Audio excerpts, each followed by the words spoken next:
اعوذ باللہ من الشیطان الرجیم بسم اللہ الرحمن الرحیم.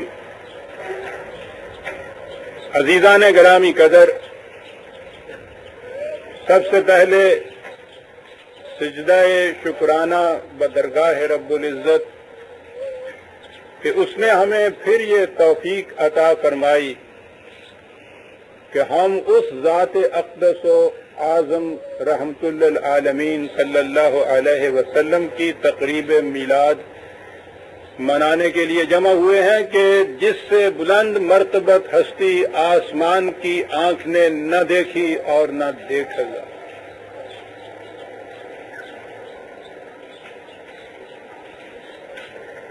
آغاز سخن کے لیے میری زبان پر بے ساختہ اقبال کے وہ نعتیہ اشعار آ جاتے ہیں کہ کم از کم جس کے مطلع سے بہتر نعت کے صنف میں کوئی شعر میری نظر سے کم از کم نہیں گزرا. انہوں نے کہا ہے اور کہا ہے عالم تصور میں بارگاہ رسالت مآب صلی اللہ علیہ وسلم پر دستک دیتے ہوئے کہ آیا کائنات کا مانیے دیر یاب تو. بڑا غور طلب مصرع ہے عزیزان مان. کس انداز سے یہ بات کہہ گیا ہے. آیا کائنات کا مانیے دیر یاب تو، نکلے تیری تلاش میں قافلہ ہائے رنگ و بو. اور میرا نشیمن نہیں درگاہ میر و وزیر، میرا نشیمن بھی تو، شاخ نشیمن بھی تو. تجھ سے میری زندگی سوز و تب و درد و داغ، تو ہی میری آرزو، تو ہی میری جستجو.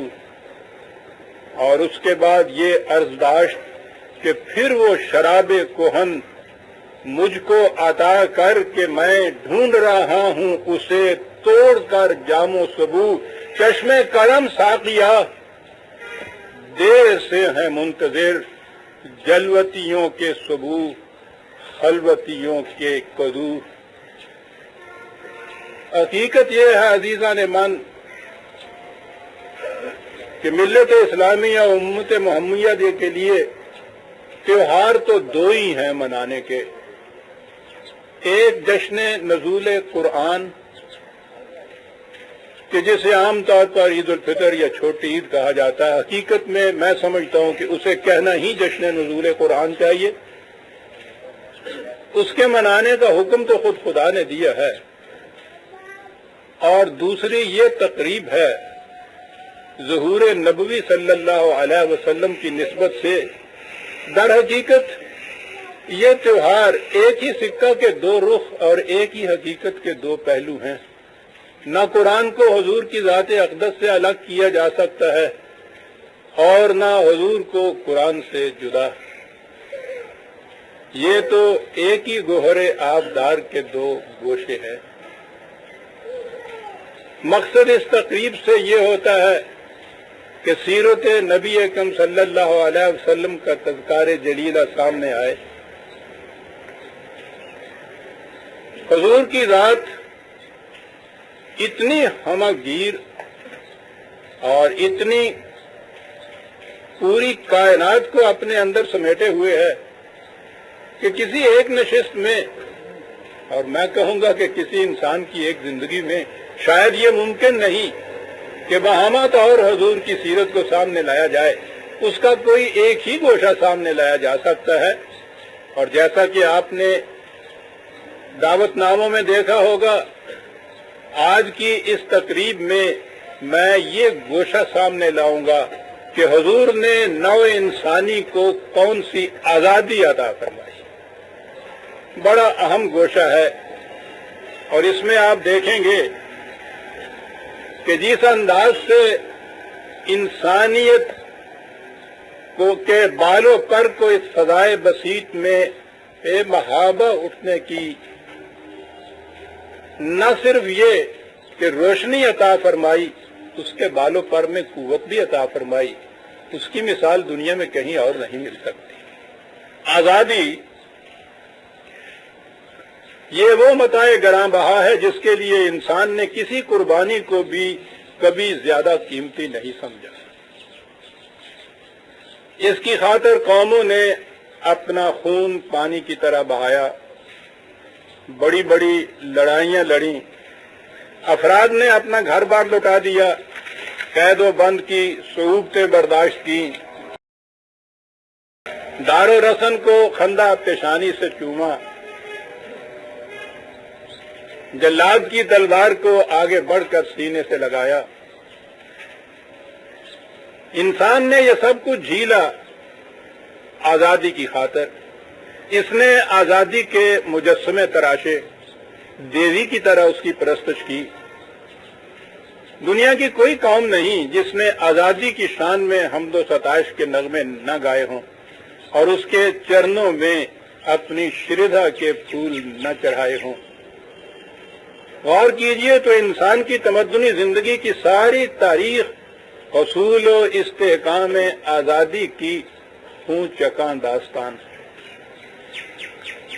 انسان نے یہ سب کچھ آزادی کی خاطر کیا، لیکن یہ حقیقت کس قدر حیرت انگیز اور بظاہر ناقابل فہم ہے کہ جس آزادی کی خاطر اس نے یہ سب کچھ کیا وہ آج تک متعین نہیں کر سکا کہ وہ آزادی ہوتی کیا ہے۔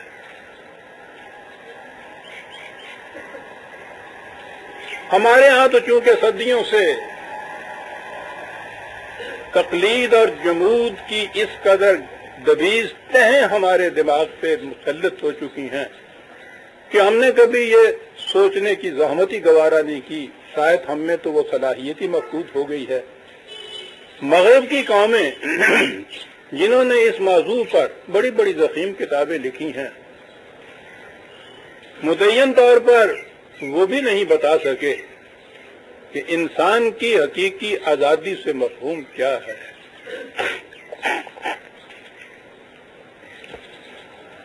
عام طور پر سیاسی دنیا میں یہ سمجھا اور کہا جاتا ہے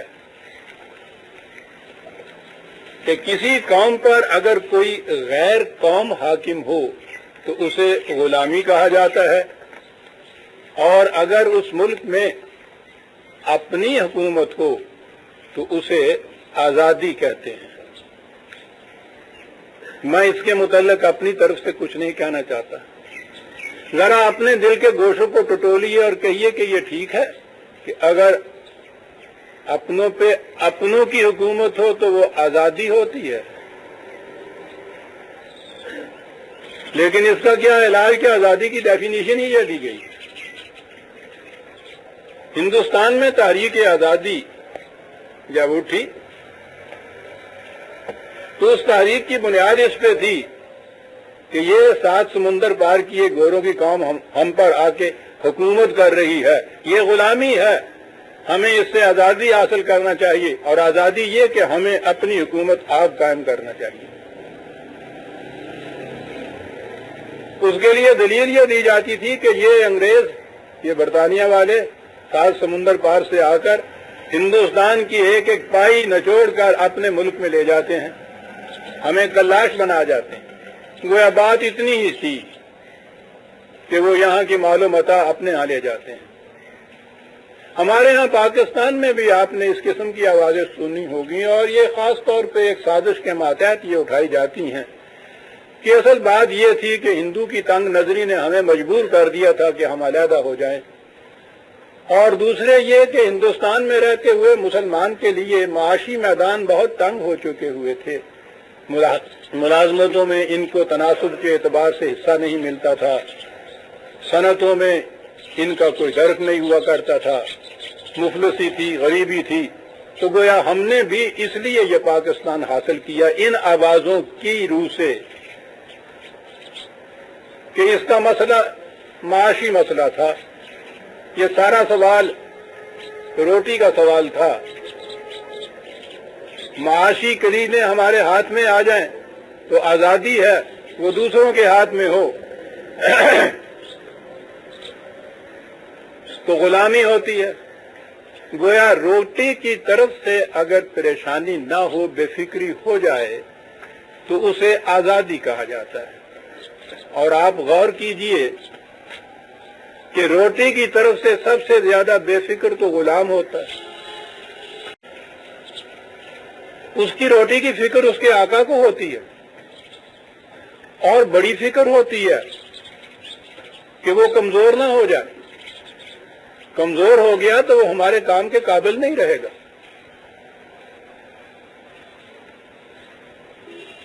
وہ اس کے ہر حکم کی تعمیل کرتا ہے، لیکن اسے روٹی کی فکر نہیں ہوتی۔ تو اگر آزادی روٹی کی فکر سے استثناء کو کہا جاتا ہے، بے فکری کو کہا جاتا ہے، تو پھر غلام کو تو سب سے زیادہ آزاد ہونا چاہیے۔ جہاں تک روٹی کا تعلق ہے، یہ ٹھیک ہے، انسان کی طبعی زندگی کے لیے روٹی کی بھی ضرورت ہے، لیکن اگر زندگی کا مقصد صرف روٹی ہے تو یہ تو حیوان کی سطح پہ جا جاتا ہے انسان۔ جب بھوکا بیل گھاس کھا کر چارہ چرنے کے بعد آرام سے بیٹھ کے جگالی کرتا ہے تو وہ دنیا کے ہر فکر سے آزاد ہوتا ہے۔ کمہار اپنے گدھے کو لے کر نکلتا ہے، سارا دن گدھا اور کمہار دونوں پتہ نہیں کتنا سفر کرتے ہیں، اور غالباً کمہار گدھے سے بھی زیادہ سفر کرتا ہے۔ شام کو گھر آ جاتے ہیں، گدھے کو تھان پہ باندھ دیتے ہیں، تو اس کے بعد گدھے کو اپنے چارے کی فکر نہیں ہوتی، کمہار کو اس کے چارے کی فکر ہوتی، اور اتنی فکر نہیں ہوتی بلکہ کمہار کو تو دوہری فکر ہوتی ہے، گدھے کے چارے کی بھی اور اپنے بال بچوں کی روٹی کی بھی فکر ہوتی ہے۔ گدھا ان دونوں فکروں سے آزاد ہوتا ہے۔ تو اس کے تو معنی یہ ہوئے کہ اگر سوال صرف روٹی کا ہے تو پھر یہ گدھا تو انسان سے زیادہ آزاد ہوتا ہے۔ ہمارے ہاں جو آج کل فضا میں عام خیال پھیلایا جاتا ہے کہ ہم خام خواہ ہندوستان سے الگ ہوئے، ان کے ساتھ اگر رہتے تو ہمارا بگڑتا کیا، وہ ملک بھی معاشی طور پر بہت ترقی کر رہا ہے، ہمارا بھی اس میں حصہ ہوتا۔ گویا سوال پھر وہی روٹی کا ہے کہ اگر وہاں ان کے ساتھ رہ کر روٹی ذرا آسانی سے ملتی تو وہ زندگی ہمارے لیے بہتر تھی۔ یہاں آ کے ہم نے کیا لے لیا؟ اور اس قسم کی ذہنیت ہماری ہی نہیں۔ جو قوم صدیوں سے غلامی کی زندگی بسر کر رہی ہو، اس کی ذہنیت اسی قسم کی ہو جاتی۔ بنی اسرائیل فرعون کی غلامی کے شکنجے میں کسی ہوئی۔ جیسا کہ میں اکثر کہا کرتا ہوں، ایک فرعون کی غلامی نہیں، دنیا میں استبداد کی جو 3 شقیں ہیں، ملوکیت کا فولادی پنجہ، مذہبی پیشوائیت کی جکڑ بندیاں، اور نظام سرمایہ داری کی خون آشامیاں، یہ تینوں لعنتیں یک جا جمع تھیں، اور ان کے نیچے تڑپتی پھڑکتی بنی اسرائیل کی قوم۔ صاحب ضرب کلیم علیہ السلام نے اپنی جاں فروشانہ کوششوں سے اس قوم کو آزادی دلائی ان 3 لعنتوں سے۔ لیکن آپ کو معلوم ہے کہ صدیوں کی غلامی سے ان کی ذہنیت کیا ہو گئی تھی؟ تورات میں ہے کہ جب وہ سینا کی وادیوں میں آ گئے تو آزادی کی کھلی فضا میں سانس لینے کے ان کو موقع حاصل ہوا، تو وہاں وہ بات بات پر جھلاتے تھے، جھنجھلاتے تھے، حضرت موسیٰ علیہ السلام کو کوستے تھے۔ کہتے کیا تھے؟ کون سی بات تھی جس کی یاد ان کو ستاتی تھی اور وہ چاہتے تھے کہ ہم پھر وہیں مصر میں چلے جائیں؟ تورات میں ہے کہ پھر وہ ایلیم سے روانہ ہوئے اور بنی اسرائیل کی ساری جماعت زمین مصر سے خارج ہو کر دوسرے مہینے کے 15ویں دن سین کے بیابان میں جو ایلیم اور سینا کے درمیان ہے پہنچی، اور ساری جماعت بنی اسرائیل اس بیابان میں موسیٰ اور ہارون پر جھنجھلائی، اور بنی اسرائیل بولے کہ کاش ہم خداوند کے ہاتھ سے زمین مصر میں جس وقت کہ ہم گوشت کی ہانڈیوں کے پاس بیٹھتے تھے اور روٹی من بھر کے کھاتے تھے مارے جاتے، کیونکہ تم ہم کو اس بیابان میں نکال لائے ہو کہ سارے مجمع کو بھوک سے ہلاک کر دو۔ اس آزادی کی فضا میں انہیں فرعون کی غلامی کے زمانے کی ہانڈیاں یاد آتی تھی۔ اس حاکم قوم کی چچوڑی ہوئی ہڈیوں میں اتنی جاذبیت تھی کہ اس آزادی کی فضا میں بھی اس کی یاد ان کو تڑپا رہی تھی۔ معاف فرمائیے گا، آج جو ہم میں سے بھی یہ کہتے ہیں کہ ہم ہندوستان کے اندر ہی رہتے، پاکستان الگ نہ بنتا تو بہرحال ہمیں وہاں روٹی ملتی، یہ بنی اسرائیل کی قوم کی اسی ہڈیوں کی تلاش ہے جس کے لیے یہ ذہنیت کا ابھارا ہمارے وہاں کیا جاتا ہے۔ روٹی کسی طریق سے ملے، کسی حیثیت سے ملے، غلام کی حیثیت سے ملے، گدھے کی حیثیت سے ملے، بنی اسرائیل کی معصومیت کی حیثیت سے ملے، روٹی مل جائے تو زندگی کا مقصد حاصل ہو گیا۔ لیکن جیسا کہ میں نے عرض کیا ہے، یہ تو حیوانی سطح زندگی ہے۔ انسانی سطح زندگی میں تو آزادی کسی اور چیز کو کہتے ہیں۔ ہمارے اس دور میں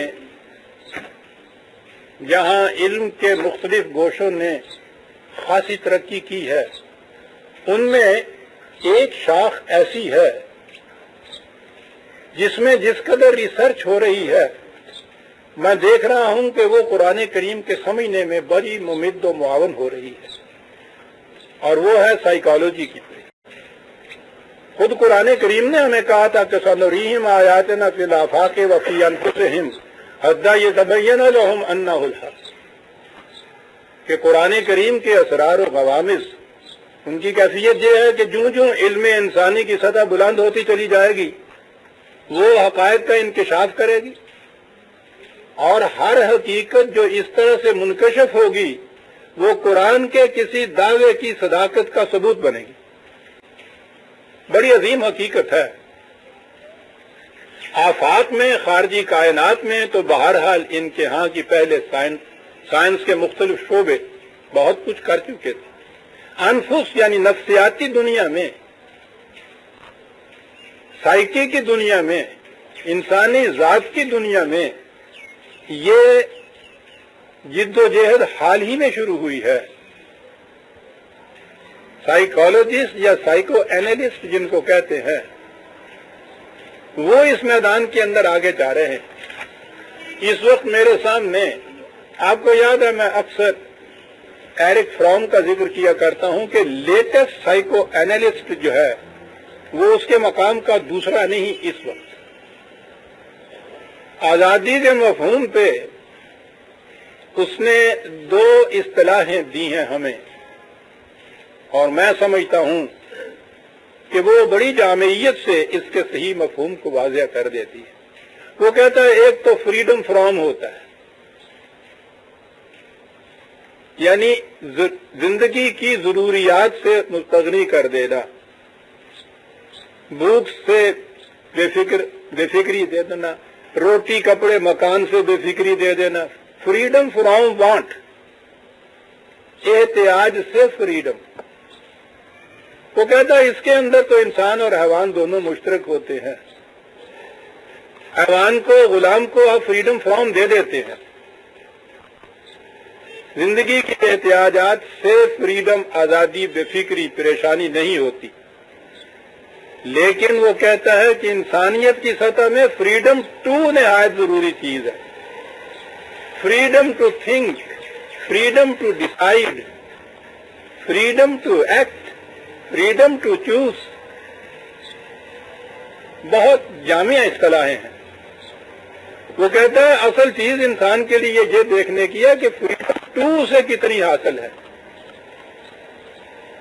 خود فیصلہ کرنے کی آزادی، خود سوچنے کی آزادی، خود عمل کرنے کی آزادی، اپنے لیے آپ راہ منتخب کرنے کی آزادی.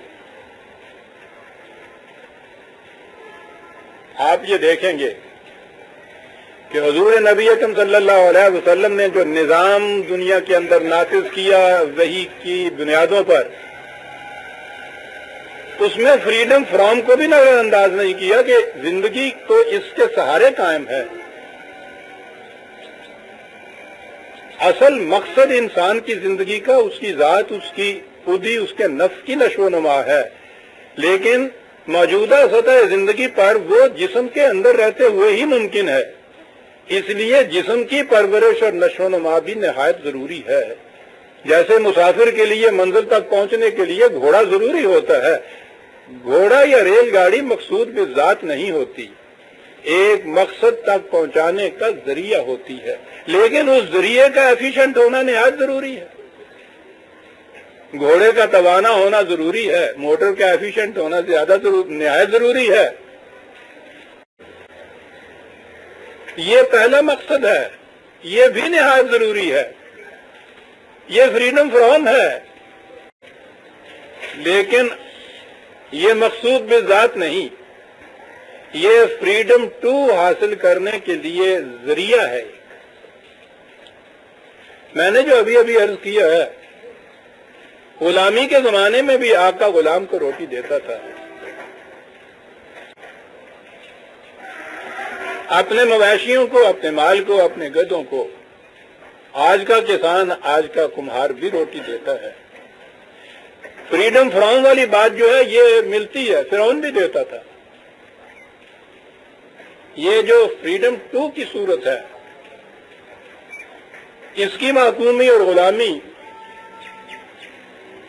آپ دیکھیں گے تو دو شکیں آپ کو نظر آئیں گی جنہوں نے سلب کیا انسان کی اس غلامی کو، اس آزادی کو، محکوم بنایا اسے اپنی زنجیروں کے اندر جکڑ کے.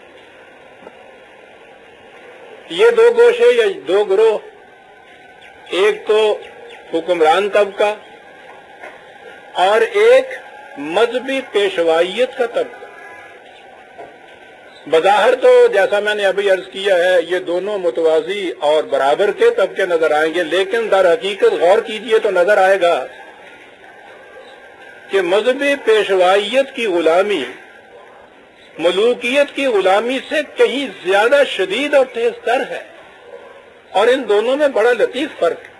حکومت کو اپنی غلامی قائم، اپنی حکمرانی، اپنی قوت، اپنا اقتدار قائم رکھنے کے لیے پولیس اور فوج وغیرہ کے انتظام کی ضرورت پڑتی ہے، لیکن آپ دیکھیں گے کہ مذہبی پیشوائیت کو اس قسم کی کوئی ضرورت نہیں پڑتی.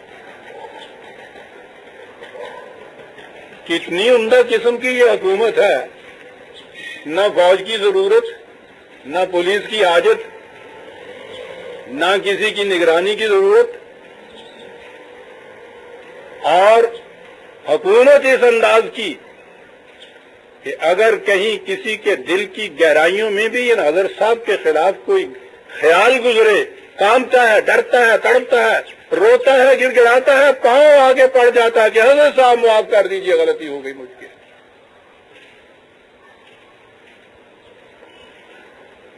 حکمران طبقے کو اپنے اقتدار کے لیے محکوم طبقے کی روٹی کا انتظام کرنا پڑتا ہے،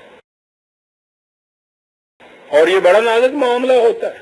اور چیزیں تو برداشت کر لیتا ہے محکوم، جب روٹی کا مسئلہ آتا ہے تو یہاں پہنچنے کے بعد اس کی قوت برداشت بھی جواب دے دیتی ہے. اس لیے بڑا ضروری ہوتا ہے حکمران طبقے کو اپنا اقتدار قائم رکھنے کے لیے کہ روٹی کا مسئلہ جو ہے اس کو اطمینان بخش طریقے سے حل کرے.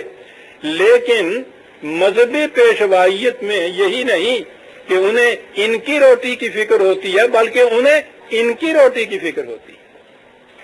تاریخ کے اولی دور سے آپ دیکھیے، کھانے پینے میں پہلا پھل، پہلی سبزی، کسی گائے کا پہلا بچہ، بھینس کے پہلا دودھ، پہلوٹا جسے کہتے ہیں، اسے خاص طور پہ اہمیت حاصل ہوتی تھی، اور یہ ساری چیزیں وقف ہوتی تھی مذہبی پیشوائیت کے لیے۔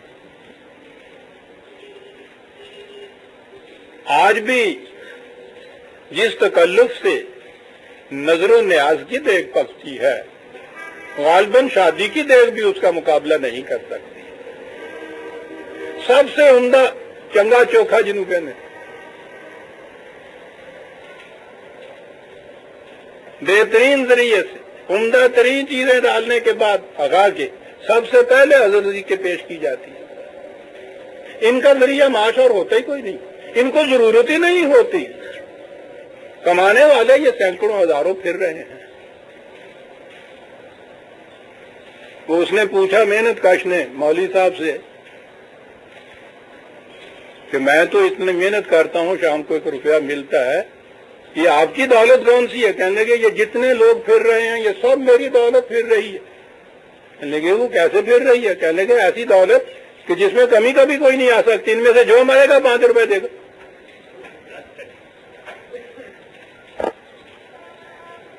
زندگی بھر بھی دے گا، مرنے کے بعد بھی دے گا، 40 دن تک دے گا، سالانہ دے گا، عرس ہوتے ہیں تو ساری عمر تک دیتا چلا جائے گا، قیامت تک دیتا چلا جائے گا۔ حکمرانی کا اقتدار غیر متبدل نہیں ہوتا، حکومتیں آتی ہیں، حکومتیں چلی جاتی ہیں، حکمران آتے ہیں، حکمران چلے جاتے ہیں، ان کے قاعدے قانون بنتے ہیں، ٹوٹتے ہیں، بدل جاتے ہیں، لیکن یہ جو مذہبی پیشوائیت اور روحانیت کی حکمرانی ہے، صدیاں گزر جائیں ان میں کبھی تبدیلی نہیں آتی۔ زمانہ قبل تاریخ میں ہندو تو کہتا ہے کہ ویدوں کا زمانہ جو ہے ابدی ہے، اس زمانے میں برہمن نے جسے شودر کہہ دیا، آج تک اس کا بیٹا شودر ہی ہے۔ جسے برہمن کہہ دیا اس کا بیٹا برہمن۔ ہندوستان میں سینکڑوں حکومتیں آئیں اور چلی گئیں، مختلف قومیں آئیں اور تبدیل ہو گئی، سلطنتیں آئیں اور ختم ہو گئی، لیکن یہ جو قانون تھا اس کا مذہبی پیشوائیت کا، نہ کوئی قوم اسے بدل سکی، نہ کوئی حکومت اسے بدل سکی، جرت کوئی نہیں کر سکتا اس کو بدلنے کی۔ آپ نے غور فرمایا عزیزان من کہ غلامی کی یہ زنجیریں کتنی شدید اور محکم اور مضبوط ہوتی، اور جہاں یہ ہر قسم کی غلامی ہو، سرمایہ داروں کی، ملوکیت کی، مذہبی پیشوائیت کی، اس سب میں کیا چیز قدر مشترک ہوتی ہے؟ انسان دوسرے انسان کو اپنا غلام بنا لیتا ہے۔ علامہ اقبال نے ظہور نبوی صلی اللہ علیہ وسلم کے دور کا نقشہ کچھ چند اشعار میں کھینچا ہے، اور جیسا میں عرض کیا کرتا ہوں پھر میری مشکل وہی کہ وہ فارسی میں ہے۔ بڑی جامع طریق سے انہوں نے بتایا ہے کہ بود انسان در جہاں انسان پرست، 2 لفظوں میں بات کہہ گیا کہ زمانہ وہ تھا کہ جس میں انسان دوسرے انسانوں کی پرستش کرتا تھا، تو معصومیت کی یہ انتہا ہے عزیزان من۔ بود انسان در جہاں انسان پرست، ناکسو نابود مندو زیر دست۔ یہ جو عام انسان تھے جو معصومی کی زندگی بسر کر رہے تھے، سمجھیے کہ نہ ان کی اپنی شخصیت، نہ انڈیویجویلٹی، نہ پرسنالٹی، نہ کوئی ان کا چوائس، نہ کوئی ارادہ، نہ کوئی فیصلہ، قدر و قیمت ہی کوئی نہیں تھی۔ سطوت کسرا ہو، قیصر رہزنش، ایران کا کسرا ہو، روم کا قیصر ہو، سارے کے سارے اس کے راستے میں بیٹھے ہوئے لوٹتے تھے۔ بند ہاتھ در دستوں پاؤ گردنش، ہاتھوں میں، پاؤں میں، گردن میں ان کی زنجیریں پڑی ہوئی تھیں۔ کاہنوں، پاپاؤں، سلطانوں، امیر، کہیں یہ روحانیت کے پیشوا، کہیں شریعت والے، کہیں یہ ملوکیت، کہیں یہ سرمایہ دار، یہ تمام ایک طرف بہرے یک نخچیر صد نخچیر گیر، ایک شکار اور سینکڑوں شکاری از غلامی فطرت او دوں شدہ، اور پھر صدیوں کی غلامی سے اس کی انسان کی فطرت ہی پست ہو گئی ہوئی تھی۔ نغمہ اندر نئے او خوں شدہ، اس کے نفس کے اندر کی جو نئے تھی، اس کے اندر چھپے ہوئے زندگی کے جو نغمے تھے وہ خون بن کر جم چکے ہوئے تھے۔ یہ تھی کیفیت ظہور نبوی صلی اللہ علیہ وسلم کے زمانے میں تمام عالم انسانیت کی عزیزان امان، کسی خاص خطہ زمین کی خاص قوم کی نہیں، پوری عالم انسانیت کی۔ اس میں حضور کا ظہور ہوا، اور خود اللہ تعالیٰ نے نبی اکرم صلی اللہ علیہ وسلم کی بعثت کا جو مقصد بیان کیا ہے عزیزان امان، اس پس منظر کے بعد اسے دیکھیے، 4 لفظوں میں ہے کہ یہ رسول آگے کیا کرے گا؟ وَيَضَعُ عَنْهُمْ إِصْرَهُمْ وَالْأَغْلَالَ الَّتِي كَانَتْ عَلَيْهِمْ، یہ ان تمام زنجیروں کو توڑ دے گا جن میں انسانیت جکڑے ہوئے ہے، انسانیت کے سر سے وہ بوجھل سریں اتار کے پھینک دے گا جن کے نیچے یہ دبی ہوئی چلی آ رہی تھی۔ یہ تھا مقصد حضور نبی اکرم صلی اللہ علیہ وسلم کی بعثت گرامی کا۔ پھر میں عرض کروں کہ آج کے سائیکالوجسٹ جو ہیں انہوں نے آزادی کے متعلق تصور کیا دیا، وہ کہتے ہیں کہ ایسا نظام جس میں انسان کی مضمر صلاحیتیں پوری نشو و نما پا سکیں، اس کی پوٹینشیلٹیز ایکچوئلائز ہو جائیں۔ پہلی چیز، ایسا نظام جس میں انسان کی مضمر صلاحیتیں پوری نشو و نما پا سکیں، جس میں انسان جنس یا کموڈٹی بن کر نہ رہ جائے کہ جسے خریدا جا سکے،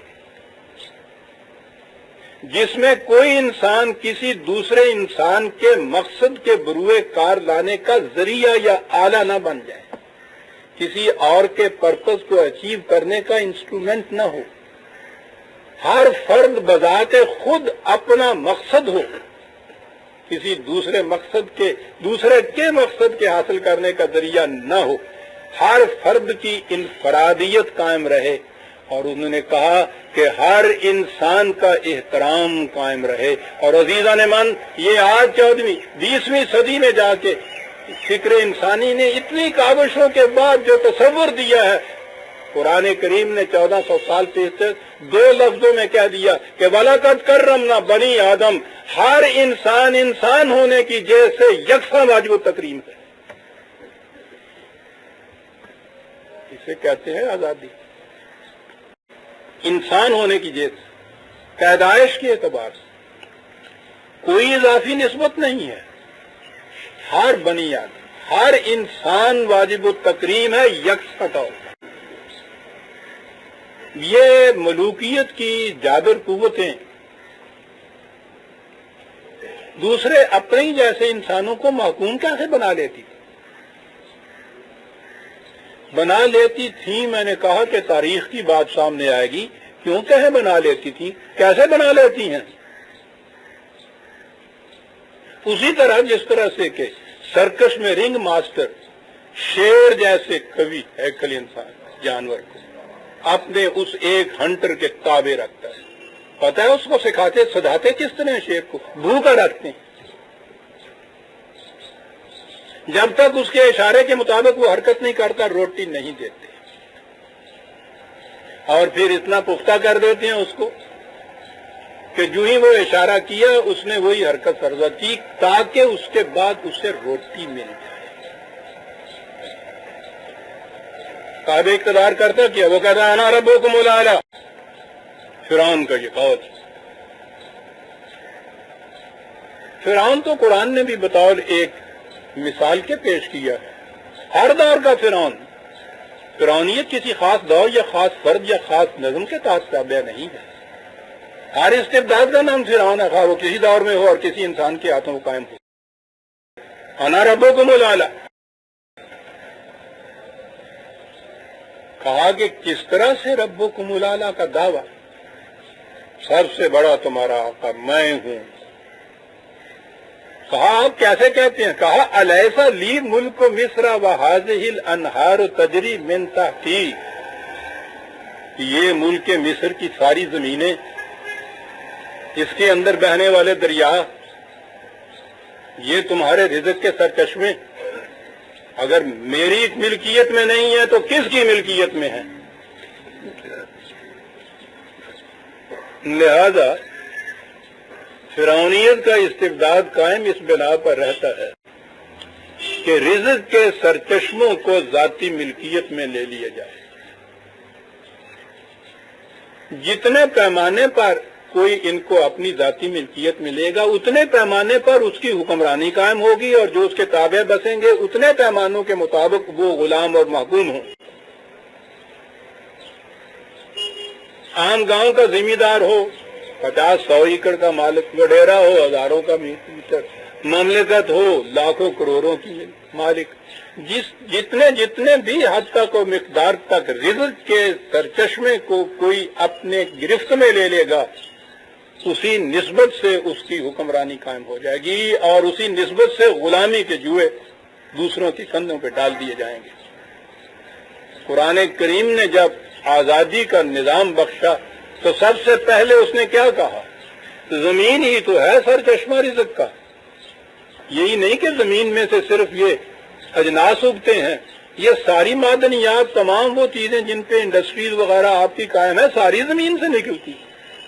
زمین ہی منبع ہے، زمین ہی سرچشمہ ہے پورے رزق کے انسانی کا، اس کی باہر شکل کچھ بھی کیوں نہ ہو جائے۔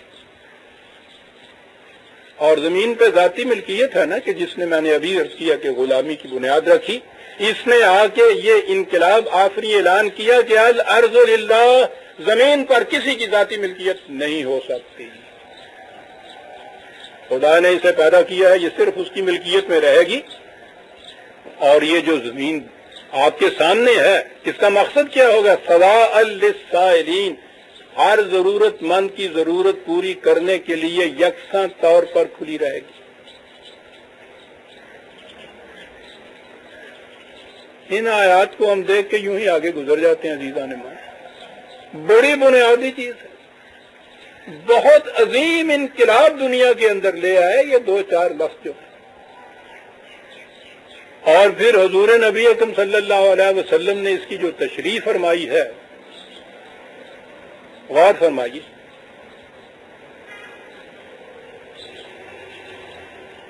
ہمارے ہاں یہ باتیں عام چل رہی ہیں کہ سود کو کس طرح سے محو کیا جائے، ہٹا دیا جائے،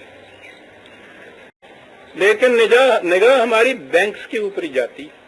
بینک کا سود تو یا وہ داغا دروڑا کا سود ہوا کرتا تھا، ڈنڈے کے زور کے اوپر 100 دیا ہے اور 200 لیا ہے، اور وہ اس انداز کا سود تو بہرحال اب یہاں عام رائج نہیں ہے۔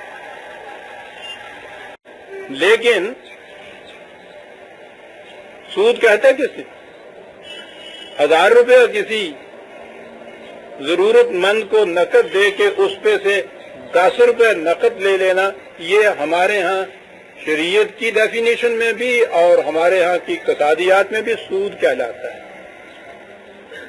اسی 1000 روپے کی زمین خرید کر اسی غریب محتاج کو دے دی جائے کہ وہ اس میں مزارعہ کی حیثیت سے کاشت کرے، تو سال کے بعد اس زمین کی آدھا پیداوار، جو شاید 500 روپے بھی ہو سکتی ہے، 1000 بھی ہو سکتی ہے، وہ لے لی جائے۔ آپ کی شریعت کی روح سے بھی جائز، قانوناً بھی جائز۔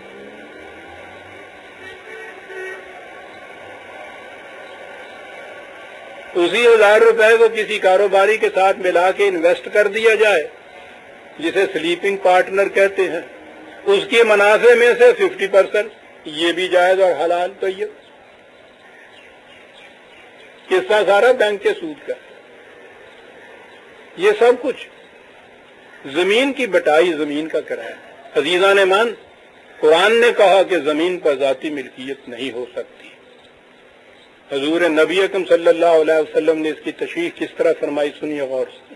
میں نے عرض کیا تھا کہ احادیث کے ان ڈھیروں میں صحیح حدیثیں جن کو ہم کہتے ہیں کہ ہو سکتی ہیں، رسول اللہ صلی اللہ علیہ وسلم کی ہیروں کی طرح چمکتی نظر آتی۔ ابو داؤد کی ایک حدیث میں ہے کہ حضرت رافع نے ایک زمین کاشت پر لی، پرانے طریقے کے مطابق کاشت پر لی۔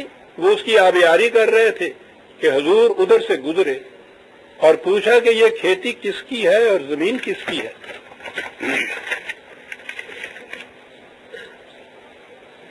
حضرت رافع نے کہا کہ یہ کھیتی تو میری ہے، بیج بھی میرا ہے، محنت بھی میری ہے، لیکن زمین فلاں کی ہے، اس کی کاشت میں ایک حصہ میرا ہوگا اور ایک حصہ اس کا ہوگا جس کی یہ زمین ہے۔ سنیے، ابو داؤد کی یہ حدیث موجود ہے، یہ ان میں سے ہر ایک جانتا ہے، پڑھائی جاتی ہیں ان کے ہاں یہ حدیثیں۔ حضور نے فرمایا کہ تم دونوں سودی کاروبار کرتے ہو، لہذا زمین صاحب زمین کو واپس کر دو اور اپنا خرچہ اس سے وصول کر لو۔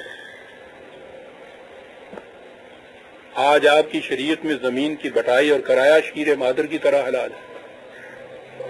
ایک دوسری روایت میں ہے کہ حضور سے سوال کیا گیا کہ زمین کا مالک کاشتکار سے تھوڑا بہت اناج بھی نہیں لے سکتا؟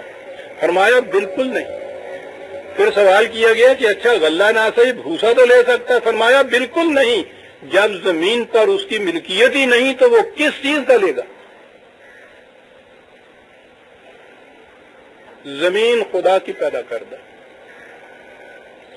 زمین میں سے جو پیدا ہوتا ہے اس کے لیے کیا کیا چیزیں ضروری تھی؟ سوائل، مٹی، پانی، حرارت سورج کی، ہوائیں، یہی چیزیں ہیں نا۔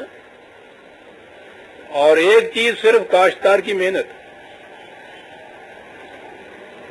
یہ جتنی چیزیں پہلے گنائی گئی ہیں ان میں سے کوئی چیز نہ کسی ذمہ دار یا انسان کی پیدا کردہ ہے، نہ کہیں سے خرید کے لایا ہوا۔ یہ تو خدا کی پیدا کرتا ہے، خدا کی طرف سے مفت ملتی ہیں۔ صرف محنت ہے نا جو اس کی ہوتی ہے۔ یہ محنت کا حقدار ہو سکتا ہے۔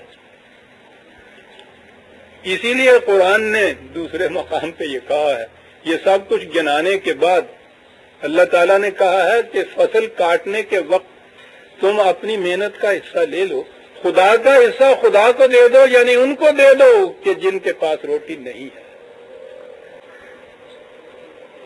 اقبال نے اس چیز کو اپنی نہایت فنکارانہ انداز سے کہا ہے کہ پالتا ہے بیج کو مٹی کی تاریکی میں کون دریاؤں کی موجوں سے اٹھاتا ہے سحاب، اور کون لایا کھینچ کر پچھم سے بادے سازگار۔ خاک یہ کس کی ہے، کس کا ہے نور آفتاب، کس کا ہے نور آفتاب، کس نے بھر دی موتیوں سے خوشائے گندم کی جیب، کس نے بھر دی موتیوں سے خوشائے گندم کی جیب، موسموں کو کس نے سکھلائی ہے خوئے انقلاب، او دے خدایا، او زمیندار، او وڈیر، او جاگیردار، یہ زمین تیری نہیں میری نہیں، تیرے آبا کی نہیں میری نہیں تیری نہیں، الارض للہ۔ کہا جائے گا عزیزان مان کہ ٹھیک ہے، سوشلزم کے نظام میں بھی تو یہی ہے، وہ بھی یہی کہتے ہیں نا کہ یہ زمین ساری کی ساری اسٹیٹ کی ملکیت میں جانی چاہیے۔ ٹھیک ہے جی، یعنی ذاتی ملکیت افراد کی نہیں ہونی چاہیے، اسٹیٹ کی ہونی چاہیے۔ کبھی آپ نے اس کا تجزیہ کر کے بھی دیکھا کہ کیا ہوا؟ یعنی 100 1000 لاکھ جو افراد ہیں یہ ان کی الگ الگ ذاتی ملکیت نہیں ہونی چاہیے، ایک سب سے بڑا وڈیرا ہونا چاہیے جس کی ملکیت ہونی چاہیے، اس کو اسٹیٹ کہتے ہیں۔ یہ مائی اسٹیٹ ہے کہاں، رہتی کہاں ہے؟ ذرا اس سے پوچھ کے تو دیکھیں، کچھ نہیں۔ یہی جو ارباب اقتدار ہے نا، یہ اپنا نام نہیں لیتے، اسٹیٹ کہتے ہیں، اسٹیٹ کی ملکیت ہے۔ اور سب سے بڑی چیز سوشلزم کی اس ملکیت میں اور قرآنی نظام کی ملکیت تو اس میں کہہ ہی نہیں سکتے آپ۔ قرآنی نظام اپنی تحویل میں لیتا ہے زمین کو۔ برگسان نے کہا ہے یہ بڑی عجیب چیز کہ صحیح نظام جو ہے قرآن کا نظام جسے کہا جاتا ہے، اس میں ایڈمنسٹریشن آف تھنگز ہوتا ہے، ایڈمنسٹریشن آف مین نہیں ہوتا. چیزوں کا انتظام کیا جاتا ہے. اسلامی نظام، اسٹیٹ کا تو لفظی قرآن میں نہیں آیا. اسلامی نظام زمین کو اپنی تحویل میں لیتا ہے، کاہے کے لیے؟ وہ اس بات کی ضمانت دیتا ہے کہ وَمَا مِن دَابَّةٍ فِي الْأَرْضِ إِلَّا عَلَى اللَّهِ رِزْقُهَا، جتنے متنفس سانس لینے والے جاندار اس اعادے کے اندر بستے ہیں، ان سب کے رزق کی ذمہ داری ہمارے اوپر ہے. نَحْنُ نَرْزُقُكُمْ وَإِيَّاهُمْ، وہ کہتا ہے اپنے مخاطبین سے کہ ہم تمہارے رزق کے بھی ذمہ دار ہیں، تمہاری اولاد کی رزق کے بھی ذمہ دار. اور اس ذمہ داری سے عہدہ برا ہونے کے لیے یہ رزق کے جو سرچشمے ہیں ہم اپنے انتظام میں رکھ رہے ہیں، ملکیت ہماری بھی نہیں ہے. یہ سب عزیزان من، آج تک سوشلزم چھوڑ کر کمیونزم تک دنیا کا کوئی نظام یہ ضمانت نہیں دے سکا کہ تمام افراد مملکت کے رزق کی ذمہ داری ہمارے اوپر ہے. کوئی نہیں دے سکا. میں ذرا آگے چل کے عرض کروں گا کہ کارل مارکس نے کیا نظریہ پیش کیا تھا. میں تو چونکہ قرآن کا نظام اور نبی اکرم صلی اللہ علیہ وسلم کی لائی ہوئی آزادی کے متعلق بنیادی طور پہ گفتگو کر رہا ہوں، اس لیے یہ موضوع جو ہے میرے سامنے بنیادی نہیں ہے، ضمناً یہ بات آئے گی. اسلامی نظام یہ ذمہ داری لیتا ہے اپنے اوپر کہ تمام افراد مملکت کی بنیادی ضروریات زندگی میرے ذمے ہے، میں ان کو پورا کرنے کا ذمہ دار ہوں. کس حد تک اس ذمہ داری کا اقرار، اعتراف، پیمان، عہد کیا جاتا ہے؟ نبی اکرم صلی اللہ علیہ وسلم نے فرمایا کہ جس بستی میں کسی ایک شخص نے بھی اس حال میں صبح کی کہ وہ رات بھر بھوکا رہا اور باقی ماندہ پیٹ بھر کے کھا کے سو گیا، اس بستی سے اللہ کی نگرانی اور حفاظت کا ذمہ ختم ہو گیا. ایک فرد بھی اگر کسی بستی میں رات بھر بھوکا سویا.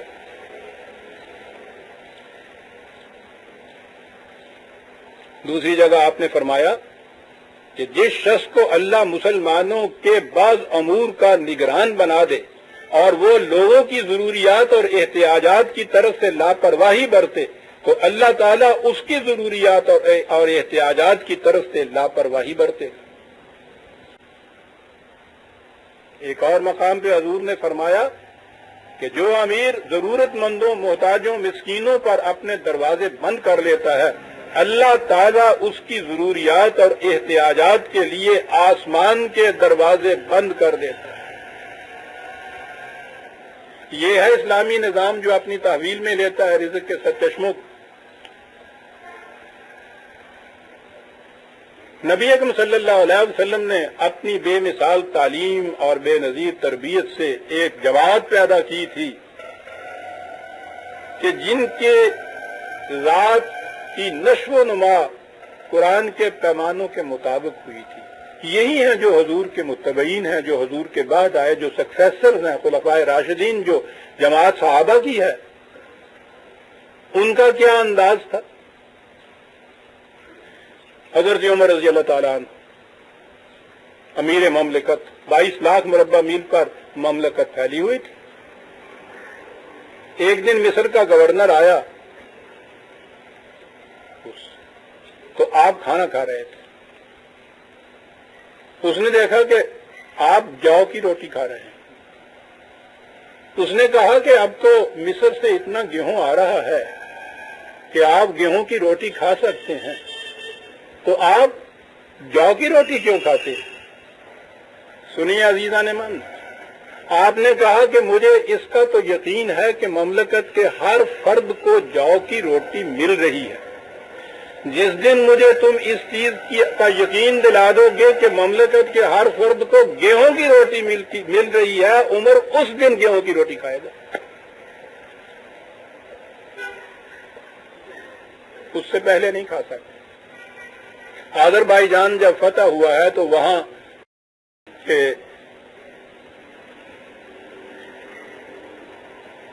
سربراہ افواج نے حضرت عقبہ بن فرق، انہوں نے آذربائیجان ایران کے علاقے تھے، یہ عرب بیچارے ان کے ہاں زیادہ سے زیادہ میٹھا کچھ شہد یا کھجور، آگے کوئی بات ہی نہیں تھی۔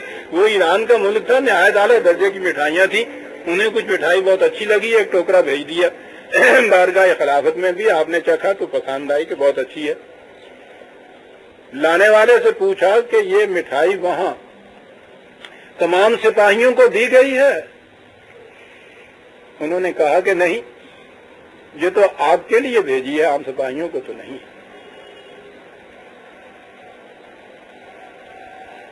آپ نے وہ ٹوکرا تو رکھ لی اور ایک خط لکھا عقبہ کے نام، اللہ کے بندے امیر المومنین کی طرف سے عقبہ بن فرقت کے نام، اما بعد، مرقت و فرقت، تمہیں معلوم ہونا چاہیے کہ جو کچھ ہمیں اللہ نے عطا کیا ہے وہ نہ تمہاری ذاتی محنت اور مشقت کا نتیجہ ہے، نہ تمہارے ماں باپ کی محنت اور مشقت کا نتیجہ، یہ تمام مسلمانوں کی مشترکہ محنت کا ثمر ہے۔ اس لیے ہم کوئی ایسی چیز نہیں کھا سکتے جو تمام مسلمانوں کے گھروں میں کافی مقدار میں موجود نہ ہو۔ فوج کے جرنیل اور امیر المومنین کو مٹھائی چکھنے کا حق اس وقت پہنچ سکتا ہے جب ہر سپاہی کو یہ مل چکی ہو۔ حضرت عمر فاروق رضی اللہ تعالیٰ عنہ کا ایک فقرہ ہے، تو بڑا غور طلب ہے، اس پہ بہت کم توجہ دی گئی ہے۔ پوچھا گیا کہ آپ کا یہ منصب کیا ہے، آپ کی ذمہ داری کیا ہے خلافت کی، امیر المومنین ہونے کی؟ آپ نے کہا کہ میرا منصب یہ ہے کہ میں تمہاری دعاؤں کو خدا تک پہنچنے سے روک لوں۔ بات یوں سمجھ میں نہیں آتی۔ پوچھا گیا کہ کیا بات ہے؟ کہا انسان خدا سے اس وقت دعا مانگتا جب اس کی کوئی ضرورت رکی ہوئی ہوتی ہے۔ میں انتظام یہ کروں گا کہ تمہاری کوئی ضرورت رکی ہوئی رہے ہی نہیں، اس لیے تمہیں دعا مانگنے کی ضرورت ہی نہ ہو۔ روک اس لیے لوں گا کہ تم اپنی ضرورت کو مجھ تک پہنچاؤ، میں وہیں پورا کر دوں گا اور دعا تمہارے ساتھ اس کے دے دوں گا۔ تم جس نظام کی کیفیت یہ ہو کہ اس میں کسی فرد کو بھی اپنی ضرورت کے لیے خدا سے مانگنے کی احتیاج پیش نہ آئے، اس سے پہلے ہی وہ پوری ہو جائے۔ اور اس کے ساتھ ہی انہوں نے یہ کہا تھا کہ بھائی یہ بھی تو سوچو، یہ دعا اگر خدا تک پہنچتی ہے تو وہ تو میرے خلاف شکایت ہو گئی نا، کہ میرا تو ذمہ تھا تمہاری ضروریات پوری نہ کروں۔ اگر تم نے خدا سے کہہ دیا کہ میری فلاں ضرورت رکی ہوئی ہے تو وہ تو میری شکایت ہو گئی، مجھ سے تو اس کی باز پرس ہوگی۔ اور یہی وہ باز پرس تھی جس کے متعلق وہ فکرہ جو آپ کو یاد ہے میں نے برسوں سے اس کو زبان پہ میں لایا۔ اللہ کا شکر ہے کہ اب اس کی آواز ہر طرف سے آتی ہے، جو آپ نے کہا تھا کہ اگر دجلہ کے کنارے کوئی کتا بھی بھوک سے مر گیا تو عمر سے اس کی بھی باز پرس ہوگی۔ یہ باز پرس ہے حقیقت میں اساس محکم اس نظام کی۔ علامہ اقبال نے روس سے جو کہا تھا کہ تم نے معاشی نظام تو تم یہاں قائم کر رہے ہو کہ اے کہ میں خواہی نظام عالم جستائی اور اساس محکم ہے، اتنا بڑا نظام، اتنا بڑا انقلاب جو تم رزق کا لا رہے ہو، وہ بنیاد محکم جس کے اوپر یہ عمارت استوار ہوگی اس کو بھی کہیں تو اسے تلاش کر لیا ہے؟ بنیاد یہ ہے عزیزان من، اس کے بغیر کوئی نظام بھی ثمربار نہیں ہو سکتا دنیا کے اندر۔ یہ ہے وہ نظام جس کے متعلق پورے دھڑلے سے کہا جا سکتا ہے، اور انہوں نے کہا تھا کہ کس دریں جا سائل و محروم نیز، ہمارا نظام وہ ہے کہ جس میں کوئی شخص نہ سائل ہے نہ محروم ہے، عبد و مولا حاکم و محکوم نیز، نہ یہاں کوئی غلام ہے، نہ آقا ہے، نہ حاکم ہے، نہ محکوم ہے، نہ ضرورت مند ہے، نہ کوئی سرمایہ دار ہے۔ ہمارا نظام یہ ہے عزیزان من۔ دنیا کا ہر نظام جو رزق کے سرچشموں کو اپنے ہاتھ میں لیتا ہے، روٹی تو دیتا ہے، آقا غلام کو دیتا ہے، کمہار گدھے کو دیتا ہے۔ ابھی یہ جو اب دمبے پال لے جاتے ہیں نا بقرعید کے لیے، آپ نے دیکھا ان کو کتنی خاطر تواضع ان کی جاتی ہے. اپنے مقصد کے حصول کے لیے یہ سارا رزق دیا جاتا ہے، پہنچایا جاتا ہے. یہ نظام خواہ وہ روس کا ہو یا چین کا ہو یا کوئی اور بھی نظام، کیپٹلزم کا ہو یا ان کے کمیونزم کا ہو، یہ انسان کو اگر فرض کیجئے کہ روٹی ہارے کو دیتے بھی ہیں، ابھی تو یہ بھی نہیں ہو رہا، دیتے بھی ہیں تو اس کی انسانیت کی قیمت کے اوپر دیتے ہیں. تکریم انسانیت کو خریدتے ہیں اور روٹی دیتے ہیں. ان نظاموں میں کوئی شخص بھی ذرا سر اونچا کر کے چلے تو کلپ کر دیا جاتا ہے. یہ جس طرح سے مالی بیل کو کلپ کرتا ہے نا، دو پتے بھی اوپر دیکھتا ہے تو کرچ کر دیتا ہے، کیونکہ اس کے تصور کے مطابق بیل کو بڑھنا پھولنا چاہیے، اپنی مرضی سے نہیں. چوائس 2 فریڈم 2 نہیں ہونی چاہیے. اسی لیے اقبال نے کہا ہے کہ آ خدا نانے دہد جانے دہد. وہ خدا روٹی دیتا ہے، زندگی بھی دیتا ہے. ای خدا نانے دہد جانے برد. یہ روٹی تو دیتا ہے، جان نکال کے لے جاتا ہے. روٹی دینے کے بعد فراوانی سے فریڈم 2 جو ہے اس کا برقرار رکھنا، یہ ہے وہ نظام جو نبی اکرم صلی اللہ علیہ وسلم نے قائم کیا تھا. بہت کم غور کیا گیا اس بات کے اوپر. قصہ آدم در حقیقت کسی ایک آدم کا قصہ نہیں ہے، آدمی کی داستان ہے جو مثال کے طور پہ قرآن نے بیان کی. کبھی آپ نے اس پہ غور فرمایا کہ اس میں کہا کیا گیا ہے؟ اس جنت کے متعلق جس میں آدم کو رکھا گیا، اس میں کہا یہ گیا ہے کہ انا لکا اللہ تجوع فیہا ولا تعرا وانک لا تظمأ فیہا ولا تضحا، کہ اس میں تجھے نہ روٹی کی فکر ہوگی، نہ پانی کی، نہ رہائش کی طرف سے پریشانی ہوگی، نہ لباس کی طرف سے. بڑی کثرت سے بافراد بلا محنت مشقت کے ملے گا تو پھر تو راوی عائش لکھتا ہے اتنی فراوانی سے یہ رزق بلا محنت مشقت کے تو بہت بڑی چیز ہو گئی. فریڈم فرام کا اس سے زیادہ اور کوئی نمونہ مل نہیں سکتا کہیں. آپ کو پتا ہے قرآن نے آگے آدم کے قصے میں کیا کہا ہے؟ یہ ہے نقطہ غور طلب. یہ سب کچھ بلا محنت و مشقت، بلا مزد و معاوضہ دینے کے بعد کہا یہ کہ آدم سے ہم نے کہا کہ یہ نہ کرنا، اور آدم نے کہا کہ میں یہ کروں گا اور کیا اور معصیت کی. کہا یہ آزادی ہم نے دی اس کے ساتھ. یہ ہے فریڈم فرام کے ساتھ فریڈم 2. ہم آج تک کسی بات میں الجھے رہے کہ صاحب آدم اگر نبی تھا تو اس نے معصیت کیسے کی، اسیان کیسے کہا. کسی کی نگاہ ہی نہیں گئی کہ قرآن کیا کیا گیا ہے. یہ کیوں کہا کہ اس میں اتنی فراوانی سے ضروریات زندگی بلا مزد و معاوضہ سے حاصل تھی، ہم نے دیا. دنیا میں کوئی بھی اگر اس طرح سے دے گا، نانے دہد جانے برد، پھر اس کو آزادی فکر، آزادی عمل، آزادی فیصلہ نہیں دے گا. قرآن نے اسی لیے اس کے ساتھ اس بات کو کہا کہ یہ سب کچھ ہم نے دیا. آدم کی جو آزادی اور فیصلے کی جو آزادی تھی اسے سلب نہیں کیا، ہمارے حکم کی بھی نافرمانی کی، ہم نے کرنے دی. اس لیے کہ آزادی کا سلب کر لینا روٹی دینے والا جو ہے اس کے لیے ننگے عافیت ہے. یہ فریڈم 2 میں جسے میں نے کہا ہے فیصلے کی آزادی، ارادے کی اجازت، چوائس، قدم اٹھانے کی، اس کے لیے تو عقل و فکر کی آزادی کی ضرورت ہے نا.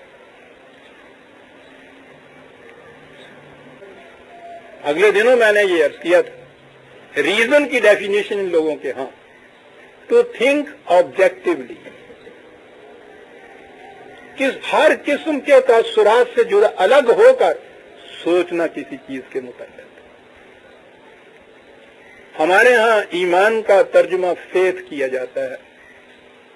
میں نے عرض کیا ہے نا کہ سب سے بڑی سازش ہمارے ہاں یا جو گمراہی کا باعث ہے وہ یہ ترجمے ہیں جو قرآن کے الفاظ سے کیے گئے.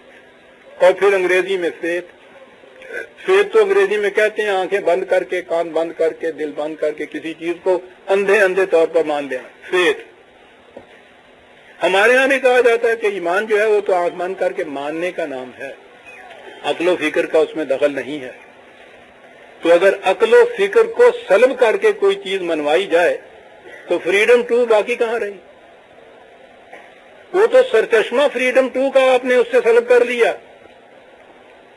قرآن ایمان کی ڈیفینیشن یہ نہیں دیتا. وہ کہتا ہے کہ مومن اسے کہتے ہیں والذین اذا ذکروا بآیات ربہم لم یخروا علیہا صما وعمیانا.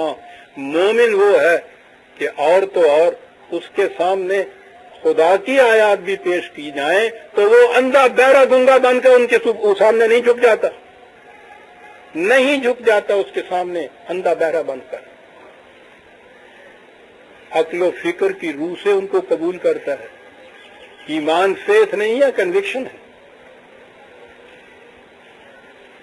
اگر اس کے ریزن کی سیٹسفیکشن ہوتی ہے تو اسے وہ تسلیم کرے تو ایمان ہے، ایسے نہیں ہے تو وہ ایمان نہیں ہے. کتنی بڑی آزادی ہے عقل و فکر کی، اور یہی وہ آزادی ہے جس کی وجہ سے عزیزان ایمان سب سے بڑی چیز جو ہمارے سامنے آتی ہے. نبی اکرم صلی اللہ علیہ وسلم کے مخاطبین اپنی روایت کوہن کے مطابق قدم قدم کے اوپر یہ پوچھتے تھے کہ اگر آپ خدا کے رسول ہیں تو آپ کو تو فوق البشر سپر ہیومن ہونا چاہیے نا. ان کے ذہن میں یہ تھا کہ سپر ہیومن ہونا چاہیے، اور اس کے جواب میں قدم قدم پہ کہا جاتا ہے انا بشر مثلکم، او بابا میں تو تمہارے جیسا انسان. یعنی وہ یہ کہتے ہیں اس چیز کو کہ یہ کس قسم کا رسول آیا ہے، بازاروں میں چلتا پھرتا ہے، کھاتا پیتا ہے، بیوی بچے ہیں اس کے. کہا کہ تمہارے ذہن میں یہ ہے کہ اس کو کچھ مافوق الفطرت چیزیں دکھانی چاہیے. انہوں نے کہا کہ ہم اس صورت میں ایمان لائیں گے کہ ہمیں معجزات دکھائے جائیں. سارے قرآن میں آپ دیکھیے وہ معجزہ طلب کرتے ہیں، انہیں رسول یہ کہتا ہو بابا میں تمہاری عقل و فکر کو اپیل کرتا ہوں، تم وہ بات مانتے ہو جس میں عقل و فکر معروف ہو جاتی ہے. کیا مطالبے ہیں تمہارے؟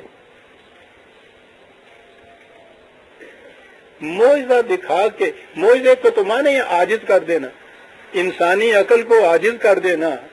یہ جو آپ کے ہاں کرامات دکھاتے ہیں عاجز کر دیتے ہیں نا آپ کی عقل و فکر. تو یہ مانگتے تھے وہ، اور قدم قدم پہ انکار ہو رہا ہے. میں تمہاری عقل و فکر کو اپیل کر رہا ہوں اور تم یہ مجھ سے مانگو.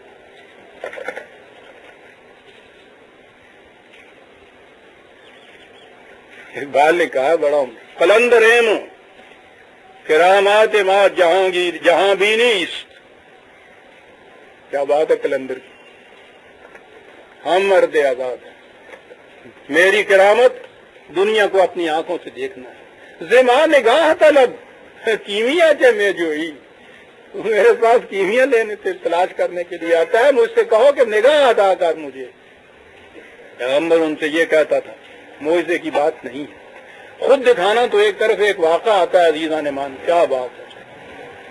نبی اکرم صلی اللہ علیہ وسلم کا صاحبزادہ ابراہیم، چھوٹا سا بچہ، ایک ہی بچہ تھا لڑکا، وہ فوت ہو گیا. اتفاق کی بات کہ اس دن سورج کو گرہن لگ گیا.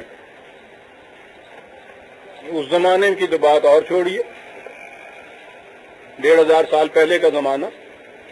آج اس دور میں بھی اگر کوئی چیز ایسی ہو جائے تو آپ دیکھیے لوگ کس طرح لپک کر جاتے ہیں کہ ہاں صاحب حضرت صاحب کا صاحبزادہ فوت ہوا ہے. اجرام فلکی نے بھی اس کے سامنے سیاہ کپڑے پہن لیے ہیں، لپک کے آئیں گے. اور پھر اگلی بات یہ کہ حضرت صاحب بھی اس کو ایکسپلائٹ کریں گے کہ خود ہی تو آئے ہیں، میں نے تھوڑا ان کو بلایا ہے. ٹھیک ہے، وہ آ گئے جوک در جوک کہ ہم آپ کے دعوے کی صداقت پر ایمان لاتے ہیں. آپ نے کہا کہ بڑی خوشی کی بات ہے، لیکن میں پوچھنا چاہتا ہوں کہ ہوا کیا یہ؟ کل تک تو تم اس قدر تقریب کرتے تھے، مخالفت کرتے تھے، دشمنی تھی، آج یہ ہوا کیا؟ انہوں نے کہا کہ اور کیا اس سے بڑا ثبوت آپ کی صداقت کا اور کیا ہوگا کہ آپ کے غم میں سورج جیسا قرہ بھی شریک ہے، اس نے ماتمی لباس پہن لیے. آپ نے کہا کہ عزیزان ایمان، اگر تم اس بنا پہ ایمان لائے ہو تو اس ایمان سے تمہارا وہ کفر اچھا تھا. آسمان کے قرے خدا کے طبی قوانین کے تابع سرگرم عمل رہتے ہیں. ان کو گہن لگنا یا نہ لگنا، کسی کی موت اور کسی کی بچے کی وفات سے اس کو کوئی تعلق نہیں ہے. میں بھی تمہارے جیسا بشر، میری اولاد بھی تمہارے جیسی بشر اولاد ہے، اس کو اس کے ساتھ کوئی واسطہ نہیں ہے. دیکھ رہے ہیں آپ. عملاً یہ بتا دیا کہ انہی جیسی زندگی جو ہے آپ بسر کرتے ہیں. عزیزان من، ذرا سا بھی کوئی ذرا اونچا ہو جائے اور پھر یہ روحانیت کا اور پیشوائیت کا عالم تو ایسا ہے کہ اس کے اندر تو صاحب یعنی ہمیں بچپن میں یہ تعلیم دی گئی کہ عالم کی جوتی کو جتڑی کہہ دینا جو ہے یہ کفر ہے. اور پنڈا بھی کیسی چھوٹی جی جوتی نو جتڑی جی کہہ چڑھتے ہیں جی عالم دی جوتی نو جتڑی کہنا دینا. کیا جی انہوں پگڑی کہو تھی جوتی کیوں کہتے؟ وہاں کیفیت یہ تھی آپ یہاں کسی یہ ذرا سا بھی کوئی 4 حرف لکھنا جان دے اور اس کے بعد بھی دیکھیے کہ اس کے نام سے آگے اور پیچھے کیا کچھ نہیں لگایا جاتا تھا. شاہکار رسالت، شاہکار خدا کا شاہکار تو اسے یوں ہی بنا دیا جاتا ہے.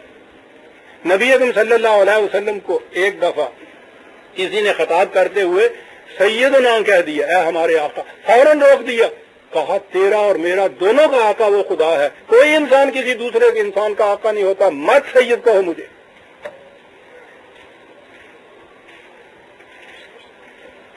ہوں جنہ جی کے نال سید لکھ کے نہیں تسلی نہیں ہوتی ہے.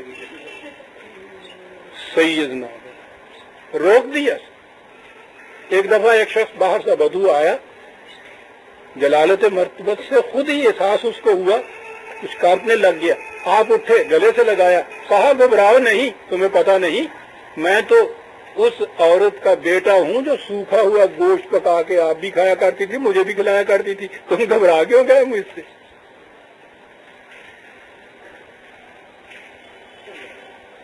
دوسری سلطنتوں کے وفود اور سفیر آتے تو انہیں دقت ہوتی یہ پہچاننے میں کہ اس مملکت کا سربراہ کون ہے، عوام کون ہے. مسجد نبوی کی انہی کنکریوں کے اوپر اسی طرح سے سارے یکساں بیٹھے ہوتے تھے، آپ بھی انہی میں بیٹھے ہوتے تھے. ایک دن صحابہ نے یہ سوچ کے کہ اس میں ایک دقت ہوتی ہے باہر سے آنے والوں کو، یوں ہی کوئی 2 اینٹ اونچا چبوترا بنا دیا. آپ تشریف لائے تو آپ نے کہا کہ یہ کیا ہوا ہے آج؟ انہوں نے کہا جی اس ضرورت کے ماتحت ذرا سی نشست آپ کی اونچی کر دی ہے کہ اس میں امتیاز ہو جائے، باہر سے آنے والے پہچان لیں. میں نے کہا ٹھیک ہے، تم نے تو اس ضرورت کے ماتحت یہ کیا. آج جو 2 اینٹیں اونچا چبوترا بنا لو گے، آنے والے اس کو تخت کسرا میں تبدیل کر دیں گے. ہر ظلم کی بنیاد ابتدا میں اسی طرح پڑی تھی، خود ٹھوکر مار کے اس چبوترا کو گرا دیا.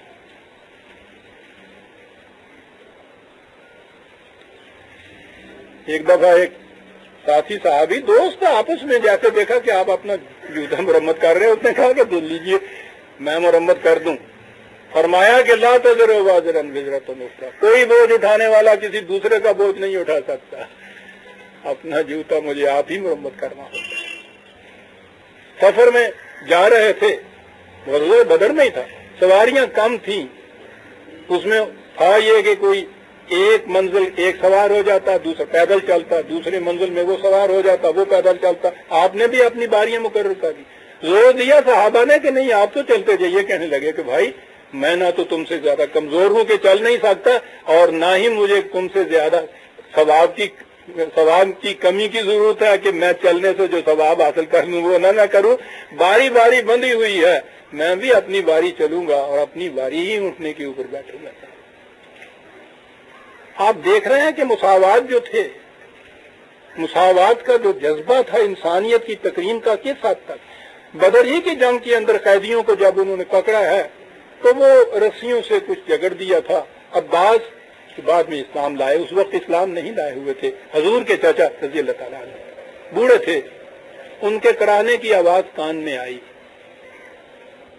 چہرہ مغموم سا ہو گیا. دل ہی تو ہے نہ سنگو خیٹ، ہو جانا چاہیے، ہمدردی کا تقاضا ہے.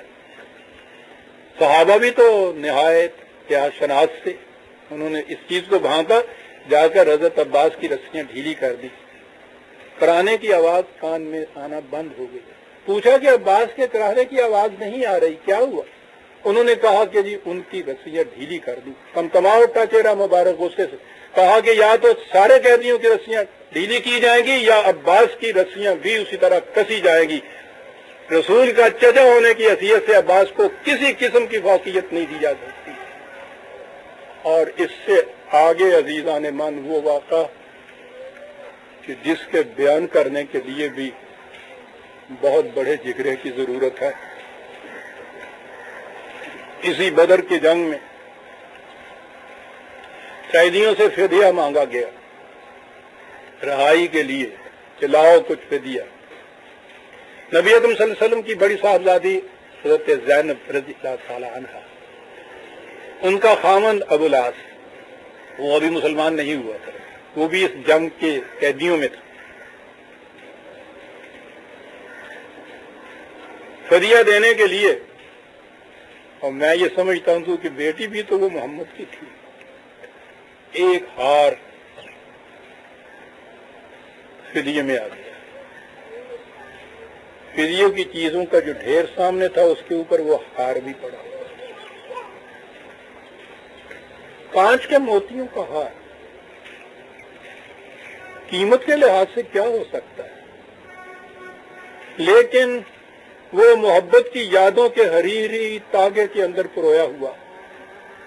حضور کے سامنے وہ ہار تھا اور ماضی کی حسین یادیں سنیما کی فلم کی طرح آنکھوں سے آ رہی. یہ وہ ہار تھا جو نبی اکرم صلی اللہ علیہ وسلم نے حضرت خدیجہ الکبریٰ کی شادی کے وقت اپنی بیوی کو تحفۃً دیا تھا. یہ وہ ہار تھا حضرت خدیجہ نے بیٹی کی شادی میں بیٹی کے گلے میں ڈالا تھا. اور آج وہی ہار تھا کہ ایک قیدی کے فدیہ میں ڈھیر کے اوپر پڑا ہوا تھا.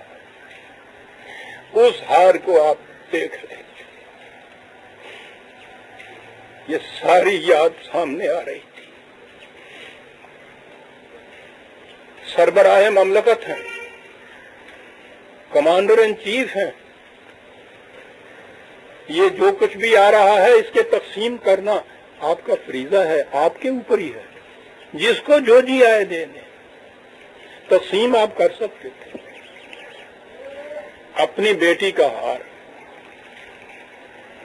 صحابہ سے کہا کہ یہ ٹھیک ہے، ہار کی کوئی قیمت تو نہیں، اس کی کیفیت یہ ہے.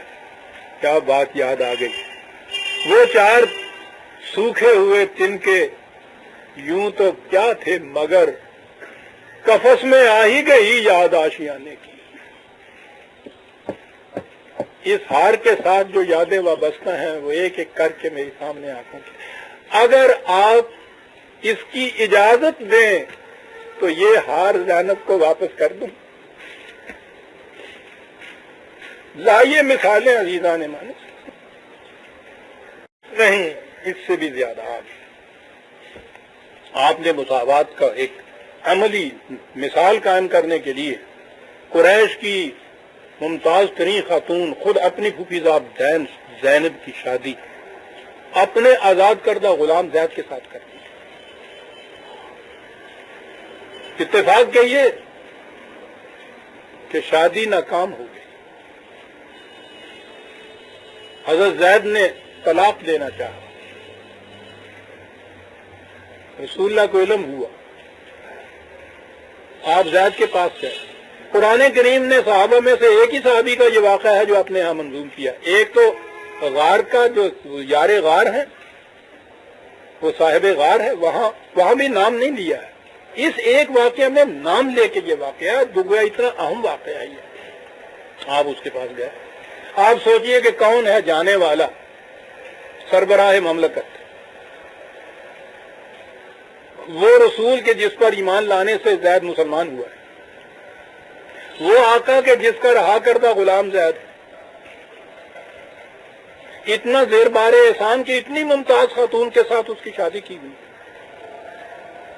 وہ خود آ رہا ہے کاہے کے لیے، پھوپھیزاد بہن ہے نا، یہ کہنے کے لیے کہ زید امسک علیک زوجک، میری بہن کو طلاق نہ دے.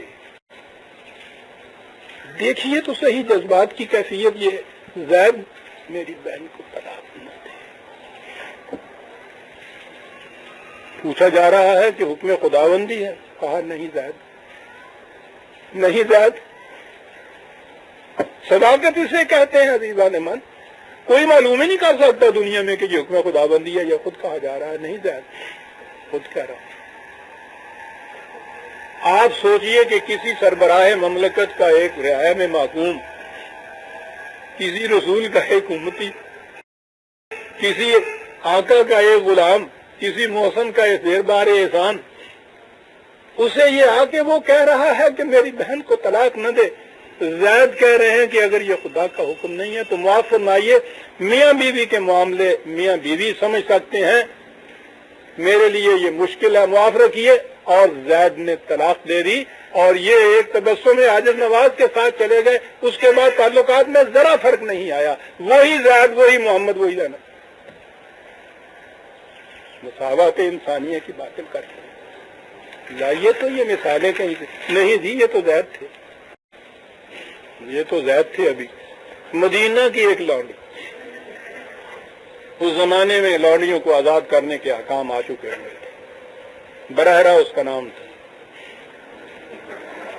غلامی کی حیثیت میں وہ اپنے ہاں کے جو آقا تھے ان کے ہاں تمتع ان کا ہوتا تھا، میری بیٹیاں بیٹھی ہوئی ہیں، بات رمز و کنایہ میں ہی کروں گا، میاں بیوی کی زندگی ان کی ہوا کرتی تھی۔ وہ آزاد ہوئی اور وہ اپنے اس کو چھوڑ کے آقا کو چلی آئی۔ اس آقا کو اس سے بہت انس تھا، اس نے آ کے رسول اللہ سے کہا کہ برہرہ سے کہیے کہ مجھے چھوڑ کے نہ جائے۔ آج کہتے ہیں کہ کیا کہتے ہیں آج کہ قید میں گرفتار ہونے والی عورتوں کو قیدی بنایا جاتا ہے، سپاہیوں میں بانٹا جاتا ہے، معاذ اللہ معاذ اللہ۔ یہ وہ ہیں جو عمر بھر یہ لانڈی رہی ہے، غلامی میں یہ سب تھے، حکم آنے کے بعد آزاد کرایا ہے، آزاد ہونے کے بعد وہ باہر گئی ہے۔ یہ جرت نہیں اس کو کہ اس کو یہ بات کہے کہ تم نہیں جا سکتی، خدا کا حکم ہے آزاد کرو، کیسے کہہ سکتا تم نہیں جا سکتی؟ حضور سے آگے کہا کہ میری سفارش کیجیے۔ آپ جا رہے تھے کہ گلی میں برہرہ مل گئی، برہرہ سے کہا کہ برہرہ ایک بات کہتا ہوں، فرمائیے۔ کہنے لگی کہ وہ تمہارا جو آقا تھا وہ تمہاری محبت میں گرفتار ہے، وہ چاہتا ہے تم واپس چلی جاؤ، اور میں تم سے کہتا ہوں کہ تم واپس چلی جاؤ۔ تربیت و تعلیم نبوی، مدینے کی لانڈیاں جرت کر رہی ہیں یہ پوچھنے کی کہ یہ خدا کا حکم ہے جو آپ مجھے دے رہے ہیں یا اپنا مشورہ ہے؟ آپ نے کہا کہ نہیں برہرہ، یہ میرا مشورہ ہے۔ تو کہا کہ معاف فرمائیے، پھر میں آپ کے مشورہ قبول کرنے پہ مجبور نہیں ہوں، اور وہ نہیں گئی۔ کہہ کے کوئی دیکھے نا، آج لانڈی تو ایک طرف، کوئی وزیر کہہ کے دیکھے آج آپ کے ہاں کے سربراہ مملکت کو، پھر دیکھیے حشر کیا ہوتا ہے۔ یہ کیا چیز ہے؟ لم اس کے اندر کیا ہے؟ حکمرانی قانون کی، قانون انسانوں کا بنایا ہے، نہیں خدا کا۔ یہ سربراہ مملکت اس قانون کو نافذ کرنے کی ایجنسی،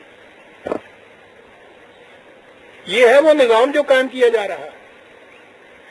اب اس کے اندر انسانی جذبات کو الگ رکھنا بڑا مشکل ہے۔ انسانی جذبات تو انسان کے خون کے اندر حلول کیے ہوئے ہوتے ہیں۔ قانون میں جذبات کو کسی طرح سے اثر انداز نہ ہونے دینا، یہ ہے صحیح مساوات، یہ ہے صحیح عدل، اور اس کی وہ مثال ہمارے سامنے آتی ہے۔ حضور کی دیانت اور امانت کی کیفیت یہ تھی کہ یہودی اپنے مقدمات آپ کے پاس لایا کرتے تھے فیصلہ کرانے کے لیے۔ ایک یہودی کو جرم قتل کی سزا، موت کی سزا دی جرم قتل میں، وہ تیار کھڑا تھا، جلاد ہاتھ میں تلوار لیے تھا، مجمع بھی تھا، اس میں آپ نے اشارہ کرنا تھا تو اس کی گردن اڑا دی جاتی کہ اتنے میں اس یہودی کی چھوٹی سی بچی روتی چیختی چلاتی ہوئی آئی اور حضور کے ٹانگوں کے ساتھ لپٹ گئی اور اس طرح سے چلائی کہ حضور کی آنکھوں سے آنسو ٹپکنے لگے۔ صحابہ نے اندازہ لگایا کہ اب حضور اس کو معاف کر دیں گے۔ جلاد اس انتظار میں تھا کہ کیا ہوتا۔ حضور نے اس بچی کو گلے سے لگایا، جلاد کو انگلی سے اشارہ کیا کہ گردن اڑا دو۔ جلاد نے گردن کاٹ لی، بچی کی پیشانی پہ بوسہ دیا، کہا بیٹی گھبراؤ نہیں، تمہارا باپ میں بنوں گا اس کے بعد۔ صحابہ نے بعد میں پوچھا کہ یہ کیا بات تھی کہ آپ کی آنکھوں سے آنسو ٹپک رہے تھے اور اس کے باوجود آپ نے اس جلاد کو حکم دے دیا اس قتل کرنے کا؟ عزیزان مان، یہ وہ فکرہ ہے جو ہر ایوان حکومت کے بعد سب ہونا چاہیے۔ حضور نے فرمایا کہ محمد ابن عبداللہ کی آنکھیں رو رہی تھیں، محمد الرسول اللہ قانون کی حکمرانی کا حکم دے رہا تھا۔ عزیزان مان، یہ ہے مساوات۔ محمد ابن عبداللہ اور محمد الرسول اللہ کے اندر فرق کرنا جو ہے، کار ہر دیوانہ نیست، کار ہر دیوانہ نیست۔ یہ ہے فریڈم 2 جسے آپ کہتے ہیں، یہ ہے مساوات محمدی، یہ ہے حقیقی آزادی، صرف آکام کی، لا کی حکمرانی، قانون کی صرف حکمرانی، اپنے جذبات کو بھی اس کے اندر نہیں آنے دینا۔ کہا جاتا ہے، بعد میں سے بات آ گئی بیچ میں سے، آنی ہی چاہیے، یہ تقریبیں کیا روز روز آتی ہیں، زندگی کا بھی کیا پتہ ہے عزیزان۔ یہ تو میں نہیں کہتا اور بیان اپنا، لیکن ذکر اس قریب عشق کا، لذیذ بو تھا غایت دراز تر گفتم، حضور کے تذکارے ذلیلہ کیسی رک جائے۔ کہا جاتا ہے کہ صاحب اطاعت کا تو حکم ہے نا قرآن کے اندر، ٹھیک ہے، تو جب اطاعت آپ کہتے ہیں تو پھر فریڈم 2 تو نہیں رہی، اطاعت کرنی پڑی، ٹھیک ہے۔ پہلی بات تو یہی جو میں نے ابھی عرض کی ہے کہ اطاعت بھی اگر آپ اسے کہیں قانون کی حکمرانی ہے، قانون کی اطاعت ہے، لیکن اس کے اندر سے ایک بڑا باریک فرق، یہ جو رسول اللہ صلی اللہ علیہ وسلم کا فریضہ کہا ہے کہ یعلمہم الکتاب والحکمہ ویزکیہم، وہ قانون کی غرض و غایت کی تعلیم دیتا تھا اور ان کی ذات کی نشو و نما کرتا تھا۔ یہ کیا چیز ہے؟ قانون کی حکمرانی کے لیے ذات کی نشو و نما جو ہے، اس کی کیا ضرورت ہے؟ قانون جس کے اوپر بھی آپ لاگو کریں گے اس کی اطاعت وہ کرے گا، اگر سرکشی اختیار نہیں کرتا تو اطاعت کرے گا۔ غور سے سنیے عزیزان ایمان کیا بات ہے، اور پھر میں یہ کہوں گا کہ اس دور کے سائیکالوجسٹ نے اس بات کو پایا۔ عربی زبان کا یہ لفظ ہے اطاعت، ہمارے ہاں اس کے معنی فرما پذیری، آکام کی اطاعت، اطاعت کا لفظی اطاعت ہمارے ہاں فرما پذیری ہے، اس کے معنی حکم ماننا کسی کا، یہی مفہوم لیا جاتا ہے نا، اوبیڈینس اس کا ترجمہ کیا جاتا ہے۔ عربوں کے ہاں یہ لفظ توئے الفین جو ہے یہ اس معنی میں استعمال ہی نہیں ہوتا، یہ تو بات بہت گہری ہے عزیزان۔ درخت پہ پھل لگا ہو، ان کے یہاں کھجوریں ہی ہوتی تھی، کچی کھجوروں کو توڑنا ہوتا تھا، جھامپل سے توڑتے تھے، چھاپے مار کے توڑتے تھے، زور زور لگا کے باہر کی قوت سے اس کو توڑ کے نیچے لاتے تھے۔ کھجور جب پک جائے تو وہ از خود اپنے اندر کے تقاضے سے ٹپک پڑتی ہے۔ پکی ہوئی کھجور اپنے اندر کے تقاضے سے جب درخت سے الگ ہو کے نیچے گرے تو اسے تان نخل کہتے تھے، اسے اطاعت کہتے تھے عرب۔ پیاسے کو جب پیاس لگے اور وہ اٹھ کے پانی پینے کے لیے جائے تو وہ کسی کے حکم کی اطاعت نہیں کرتا، وہ اپنے اندر کے تقاضے کی تسکین کے لیے اٹھ کے جا کے پانی پیتا ہے، اسے وہ کہتے تھے اطاعت۔ قانون کی فرما پذیری انسان کے اپنے اندر کا تقاضا بن جائے، خارج سے نافذ کی ہوئی کوئی اطاعت نہ ہو، اوبیڈینس نہ ہو۔ سنیے ایرک فرام کیا کہتا ہے، پھر اسی کا نام آ گیا، بڑے خوبصورت لفظ ہے، کہتا ہے virtue is self realisation not obedience. کیا ترجمہ کروں میں سیلف ریئلائزیشن؟ ساری عمر گزر گئی ترجمے کرتے، لیکن یہ اس قسم کی اصطلاح ہے۔ وہ کہتا ہے ورچو جسے خیر یا نیکی آپ کہتے ہیں، اوبیڈینس کا نام نہیں ہے، اس میں اوبیڈینس کا تصور نہیں ہے، وہ تو انسان کی اپنی خودی کی پختگی کا نام ہے۔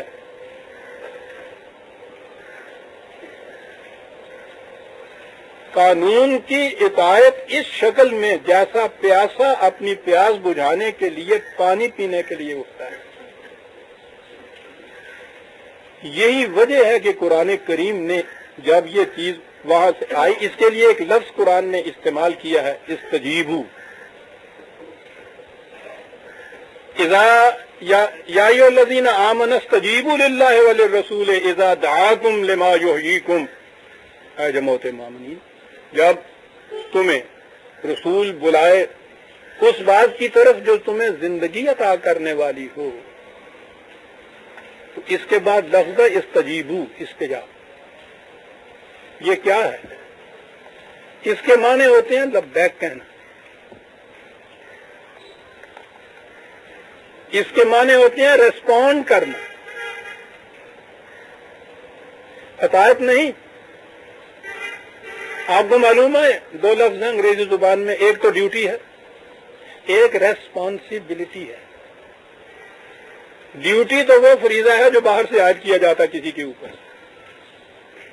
تمہاری ڈیوٹی لگائی جاتی ہے یہاں، وہ تو ہے فرما پذیری، اوبیڈینس.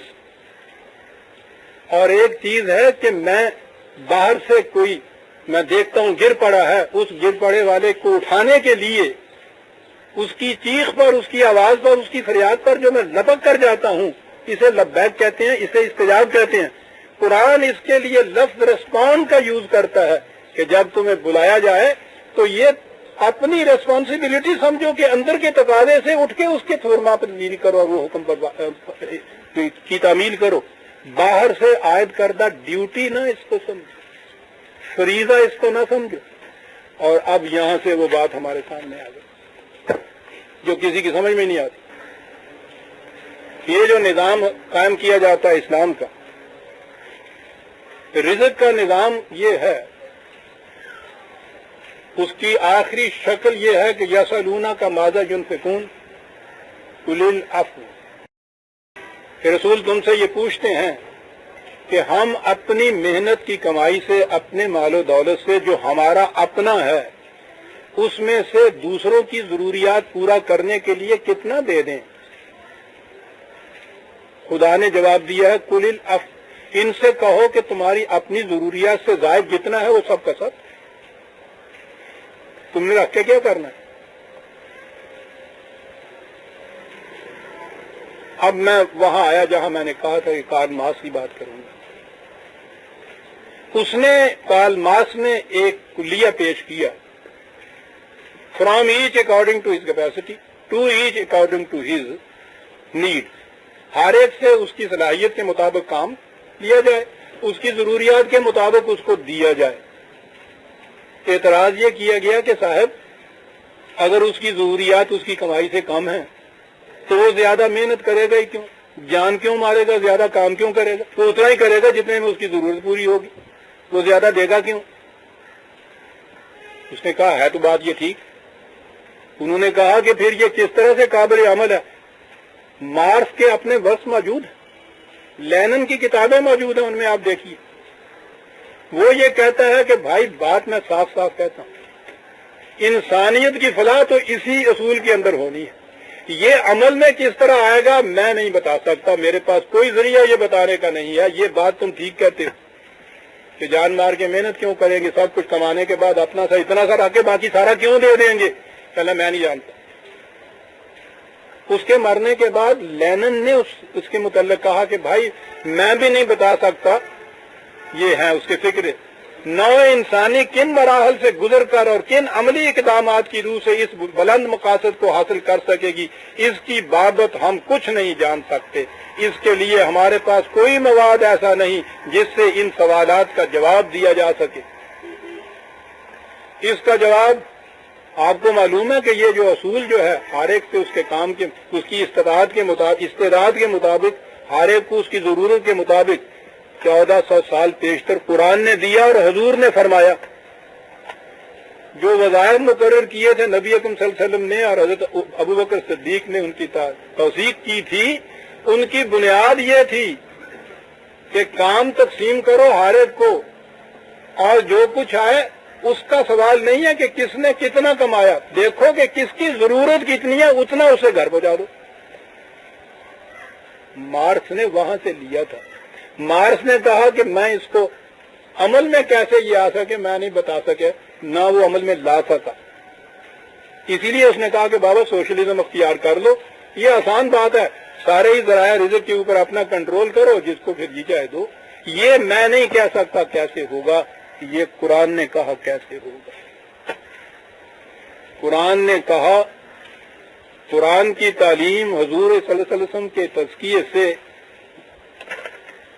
ایک تغیر نفس پیدا ہوا، اندر تبدیلی ایسی پیدا ہوئی کہ اس تبدیلی کی روح سے ہر ایک نے اپنا یہ فریضہ سمجھا کہ میں زیادہ سے زیادہ محنت کروں، اور اس کے بعد کم از کم اپنے لیے رکھ کے زیادہ سے زیادہ دوسرے کو دے دوں۔ یہ اندرونی تبدیلی تھی، یہ عطایت تھی، یہ ریسپانس تھی، فریضہ عائد کر رہا نہیں تھا، حکم نہیں تھا جس کے تابع یہ کچھ کیا گیا، حکم کے تابع آپ کرا ہی نہیں سکتے اس طرح سے۔ اور اس کے لیے نبی اکرم صلی اللہ علیہ وسلم نے خود اپنے آپ کو پیش کیا۔ 10 لاکھ مربع میل کی مملکت تو حضور کے اپنے عہد میں یہ قائم ہو گئی تھی۔ اس 10 لاکھ مربع میل کا مملکت کا سربراہ حضرت عائشہ نے فرمایا رضی اللہ تعالیٰ عنہ کہ آپ کا کوئی کپڑا طے کر کے نہیں رکھا گیا، ضرورت سے زائد ہوتا ہے نا دوسرا جوڑا جو ہوتا ہے، صرف ایک جوڑا ہوتا تھا دوسرا نہیں ہوتا تھا، جو طے کر کے رکھا جاتا۔ جن کپڑوں میں آپ نے وفات پائی ان میں اوپر تلے پیبند لگے ہوئے تھے۔ آپ نے وفات کے بعد جسے ترکہ کہتے ہیں، رسول اللہ نے اپنی وفات کے وقت نہ دینار چھوڑا، نہ درہم، نہ غلام، نہ لونڈی، نہ کوئی اور چیز سوائے اپنے خچر کے اور اپنے ہتھیاروں کے۔ زندگی ایسی بسر کی کہ ایک ہی جوڑا کپڑے کے۔ وفات کے بعد ترکہ جسے آپ کہتے ہیں وہ یہ کیفیت ان کے لیے، سربراہ مملکت کے جس کے پاس یہ کروڑوں روپے تو اس زمانے میں بھی خراج آتا تھا، اس میں سے اتنا لیا جا رہا ہے۔ حضرت عمر رضی اللہ تعالیٰ عنہ سے پوچھا گیا کہ یہ جتنا کچھ آ رہا ہے اس میں سے امیر المومنین کا کیا حق ہے؟ کیا بات تھی ان لوگوں کی قرآنی بصیرت کی؟ کہا قرآن میں یہ ہے کہ تم یتیموں کے مال کی رکھوالی کر، جو شخص ایسا ہو کہ وہ جس وقت جو ان کے اوپر دے رہا ہے اس میں اپنے لیے نہیں کچھ کما سکتا تو اس میں سے اتنا لے سکتا ہے جو اس کی ضرورت پوری کرے، اور جس کے پاس خود اپنا اتنا ہے وہ اتنا بھی نہیں لے سکتا۔ حضرت عمر نے فرمایا کہ مملکت کا مال یتیم کا مال ہے اور ہمیں اس کا نگران مقرر کیا گیا ہے۔ کپڑوں کے 2 جوڑے، ایک جاڑے کا ایک گرمی کا، حج اور عمرہ کے لیے ایک احرام، میرے اور میرے اہل و عیال کے لیے فی کس اتنا کھانا جو قریش کے ایک فرد کی خوراک، نہ اس سے زیادہ نہ اس سے کم۔ اس کے بعد میں مسلمانوں کا ایک فرد ہوں، جو ان کا حال سو میرا حال۔ آپ نے دیکھا قل العفو کے اوپر کس طرح سے عمل کیا ہوا جا سکتا ہے۔ آتے ہیں میرے پاس نوجوان، ان کا قصور نہیں، ہماری تعلیم ہی ہے، وہ پوچھتے ہیں کہ صاحب آپ کہتے ہیں نا کہ اپنی ضرورت سے زیادہ جتنا ہو وہ سب کو دینا ہوگا، تسلیم مانتے ہیں، یہ ضرورتوں کا تعین کون کرے گا؟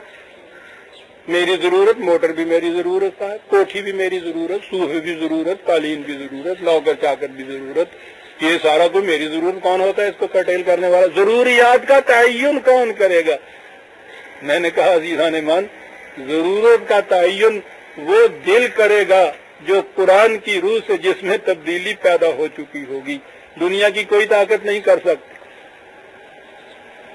آؤ میں نے کہا تمہیں بتاؤں کہ وہ دل ضرورت کی تعین کیسے کیا کرتا ہے۔ حضرت ابوبکر صدیق رضی اللہ تعالیٰ کھانے کے بعد ایک دن بیوی سے پوچھا کہ کوئی میٹھی چیز جی چاہتا ہے، اس نے کہا کہ نہیں، راشن جو ہمارے ہاں آتا ہے اس میں تو میٹھی چیز ہوتی نہیں۔ آئی گئی بات۔ 8-10 دن کے بعد آپ نے دیکھا کہ کھانے کے بعد تھوڑا سا حلوہ بھی اس میں آیا۔ جی یہ حلوہ گزر نہیں، 18 روپے سے، یہی وہ ستو کے اندر کھجور کا شیرہ ملا دیا، حلوہ ہو گیا۔ لیکن تھا تو آپ نے کھایا پسند۔ آپ نے کہا کہ تم تو کہتی تھی کہ راشن سے یہ اتنا، ہمارے ہاں وہ میٹھا آتا نہیں ہے راشن میں، تو یہ آج حلوہ کیسے پک گیا؟ اس نے کہا کہ میں نے اس دن جو دیکھا کہ آپ کو پسند ہے میٹھا، تو میں نے کیا یہ کہ جتنا آٹا روز راشن سے آتا تھا اس میں سے ایک مٹھی بھر آٹا الگ کر لیتی تھی، تو 8-10 دن کے بعد وہ اتنا سا ہو گیا، تو میں نے پھر اسے بازار میں بھیج کے اس کے عوض کھجور کا شیرہ منگایا اور حلوہ پکا دیا۔ کہنے کی اچھا یہ بات ہوئی۔ پھر اٹھ کے چلے گئے اور سیدھے اپنے ہاں بیت المال کے راشن ڈپو والے کے پاس پہنچے اور اس سے کہا کہ بابا ہمارے ہاں روز جتنا آٹا جاتا ہے اس کے بعد اس میں ایک مٹھی کمی کر دو، کیونکہ تجربے نے بتایا ہے کہ ہمارا گزارا ایک مٹھی کم سے ہو جاتا ہے۔ بی بی پکاؤ اور حلوہ۔ اللہ پوچھتے ہیں ضرورتوں کا تعین کون کرے گا؟ عزیزان من میں عرض کروں، آج یہ باتیں کچھ افسانہ سا نظر آتی ہیں۔ یہ کیا تھا؟ اندرونی ایک تبدیلی۔ خود کھاتے وقت وہ سب ذہن میں ہوتے تھے کہ شاید اس کو بھی نہیں ملا، شاید اس کو بھی، اور تقریب انسانیت کی وہ کیفیت ہوتی کہ ان کو کہیں محتاج ہو کے کسی سے نہ مانگنا پڑے۔ ہمارے یہاں جو آٹا آتا ہے اس میں ایک مٹھی بھر کام ہو جائے، ہماری ضرورت پوری ہو جاتی ہے اس کے اندر۔ تقریب انسانیت کی کیفیت کیسی تقریب انسانیت تھی نا۔ ایک غزوے کے اندر قبیلہ طے کی ایک لڑکی قید ہو کر آئی، قیدی کی حیثیت سے آئی، سر پہ دوپٹہ نہیں تھا، چادر نہیں تھا۔ حضور نے دیکھا تڑپ اٹھے، یہ کہ فتمہ آپ لڑکی اور ننگے سارا، ادھر ادھر دیکھا تو کوئی کپڑا نظر نہیں آیا، خود اپنی چادر اتاری اور اٹھ کے اس قیدی بچی کے سر پہ اتاری۔ میں کہتا ہوں کہ آپ لوگ چادر اڑا رہے ہوں گے اور آسمان کے فرشتے پکار رہے ہوں گے کہ برطرف گرد و مقام آدم است، اصل تہذیب احترام آدم است۔ ایک قیدی لڑکی کا احترام یہ کہ خود اپنی چادر اتار کے ان کے سروں پہ دے دی۔ آج ہمارے مفسر اس دور کے یہ کہہ رہے ہیں کہ جنگ میں قید ہو کر آنے والی لڑکیوں کو سپاہیوں میں تقسیم کر دیا جائے گا۔ میری بیٹیاں معاف کریں، لفظ ان کا ہے کہ تاکہ وہ ان کو استعمال کریں۔ میرے اندر وہ قید میں آنے والی بچی کا سر ننگے سر آتی ہے تو اپنی چادر اڑا دیتی۔ عزیزان مان، ذکر میں کر رہا تھا غلامی کا، ذکر کر رہا تھا آزادی کا کیسے بات۔ میں نے کہا تھا کہ سب سے بڑی غلامی یہ پیشوائیت کی غلامی، مذہبی پیشوائیت، جڑوں سے کاٹ کے رکھ دیا حضور نے۔ کہا کہ اتخذوا احبارهم ورهبانهم اربابا من دون اللہ۔ ان یہود و نصارہ کی طرف دیکھیے کہ اپنے مذہبی پیشواؤں کو خدا بنا کے رکھ دیا، کسی کو حق حاصل نہیں ہے۔ وَكَانَ لِبَشَرٍ أَن يُؤْتِيَهُ اللَّهُ الْكِتَابَ وَالْحُكْمَ وَالنُّبُوَّةَ ثُمَّ يَقُولَ لِلنَّاسِ كُونُوا عِبَادًا لِّي مِن دُونِ اللَّهِ۔ قرآن کا حکم، کسی انسان کو اس کا حق حاصل نہیں ہے، ہاں اسے ضابطہ ایک قانون دیا جائے، ہاں اسے اقتدار اس کو نافذ کرنے کی قوت دی جائے، اور آگے خواہ اسے نبوت بھی کیوں نہ دی جائے، اس کو اس کا حق نہیں کہ دوسرے انسانوں سے کہے کہ تم میرے معصوم بن جاؤ۔ وَلَٰكِن كُونُوا رَبَّانِيِّينَ بِمَا كُنتُمْ تُعَلِّمُونَ الْكِتَابَ وَبِمَا كُنتُمْ تَدْرُسُونَ۔ وہ یہی کہے گا کہ تم صرف خدا کے احکام کی اطاعت کرو، اس کتاب کی روح سے جو تم پڑھتے پڑھاتے ہو، سمجھتے سمجھاتے ہو۔ درمیان میں آنے والے سارے راستے سے کاٹ دیے جانے میں، درمیان میں کوئی رہا ہی نہیں۔ ہاں کہتے ہیں کہ یہ حاجب و درمیان میں وہ یہی کہا تو جاتا ہے نا ذل اللہ علی الارض، بادشاہ خدا کا سایہ زمین پہ. در حقیقت ملوکیت کے دور میں ہم نے جو خدا کا تصور دیا ہے وہ آسمان پر بادشاہ کا سایہ ہوتا ہے. جس قسم کا ہمارا بادشاہ اس قسم کا خدا ہے. تو ذرا بہت بڑا بنا دیا، جیسے وہ ہندو دسہرے کے 10 سر بنا دیا کرتے ہیں. آج وہ دربار راستے میں سفارشیں کرنے والے، وہاں کے درخواست پہنچانے والے، ان کا نذرانہ، یہ سارے راستے میں بیٹھے ہوئے نا. یہ حضرت صاحب کہتے ہیں نہیں ہم ان سے تو نہیں مانتے، ہم ان سے جا کے کہتے ہیں کہ حضور خدا کے ہاں ہماری یہ دعا کیجیے. وہ ہے نا راستے میں بیٹھے ہوئے، اس کو عرضی دی جائے گی تو پہنچائے گا. بات آ گئی ایک چھوٹی سی ذہن میں، نیز جمع ہے آباب درد دل پہلے. سب سے بڑا شرف انسانیت یہ تھا نا کہ خدا کلام کر سکے. وہی کو تو ہم جان نہیں سکتے، اسی کو نام میت کیا تھا. حضرت موسیٰ علیہ السلام کی طرف وہی کو خاص طور پہ یہ کہا ہے وَكَلَّمَ اللَّهُ مُوسَىٰ تَكْلِيمًا، کلام کی خدا نے اس کو براہ راست بلایا. میں کہہ یہ رہا ہوں کہ قرآن نے انسان اور بندے کا جو تعلق بتایا ہے، غور کیجیے حضرت موسیٰ علیہ السلام کے متعلق خصوصیت کبریٰ یہ ہے کہ خدا نے ان سے کلام کی. یہ غور کیجیے، جب خدا یہ کہتا ہے کہ یا ایھا الناس، اے لوگو، تو وہ انسانوں سے کلام نہیں کر رہا ہوتا. سارے قرآن میں جو یہ کہا ہوا ہے یا ایھا الناس اتقوا ربکم، اے انسانوں، خدا بلا رہا ہے نا، کلام کر رہا ہے. یا ایھا الذین آمنوا، اے جماعت مومنین، خدا کلام نہیں کر رہا تو اور کیا ہے. اور جیسے جو کہتے اجیب دعوت الداعی اذا دعان، وہ پکارنے والا مجھے پکارتا ہے، میں اس کی پکار کا جواب دیتا ہوں. وہ ادھر سے پکارتا ہے، ادھر سے جواب ملتا ہے، وہ ادھر سے کہتا ہے یا ایھا الذین. یہ ہم کلامی نہیں تو اور کیا چیز ہے عزیزان مان.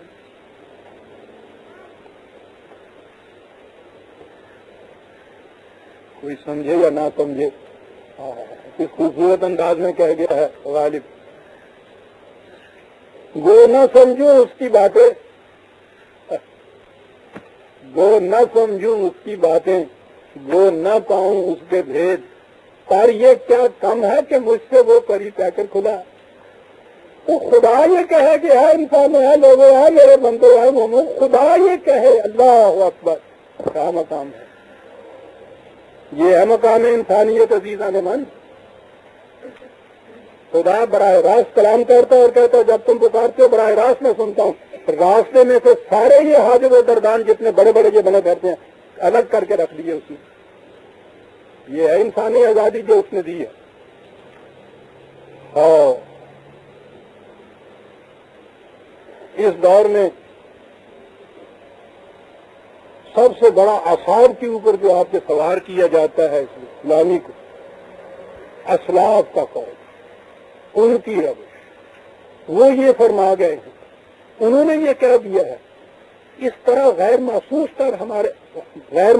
طور پر ہمارے اعصاب سے یہ چیز سوار ہے کہ جو ہی یہ نام لیا کسی امام کا اور اس کے ساتھ کہا رحمۃ اللہ علیہ، جھک گئے ہمارے سینے.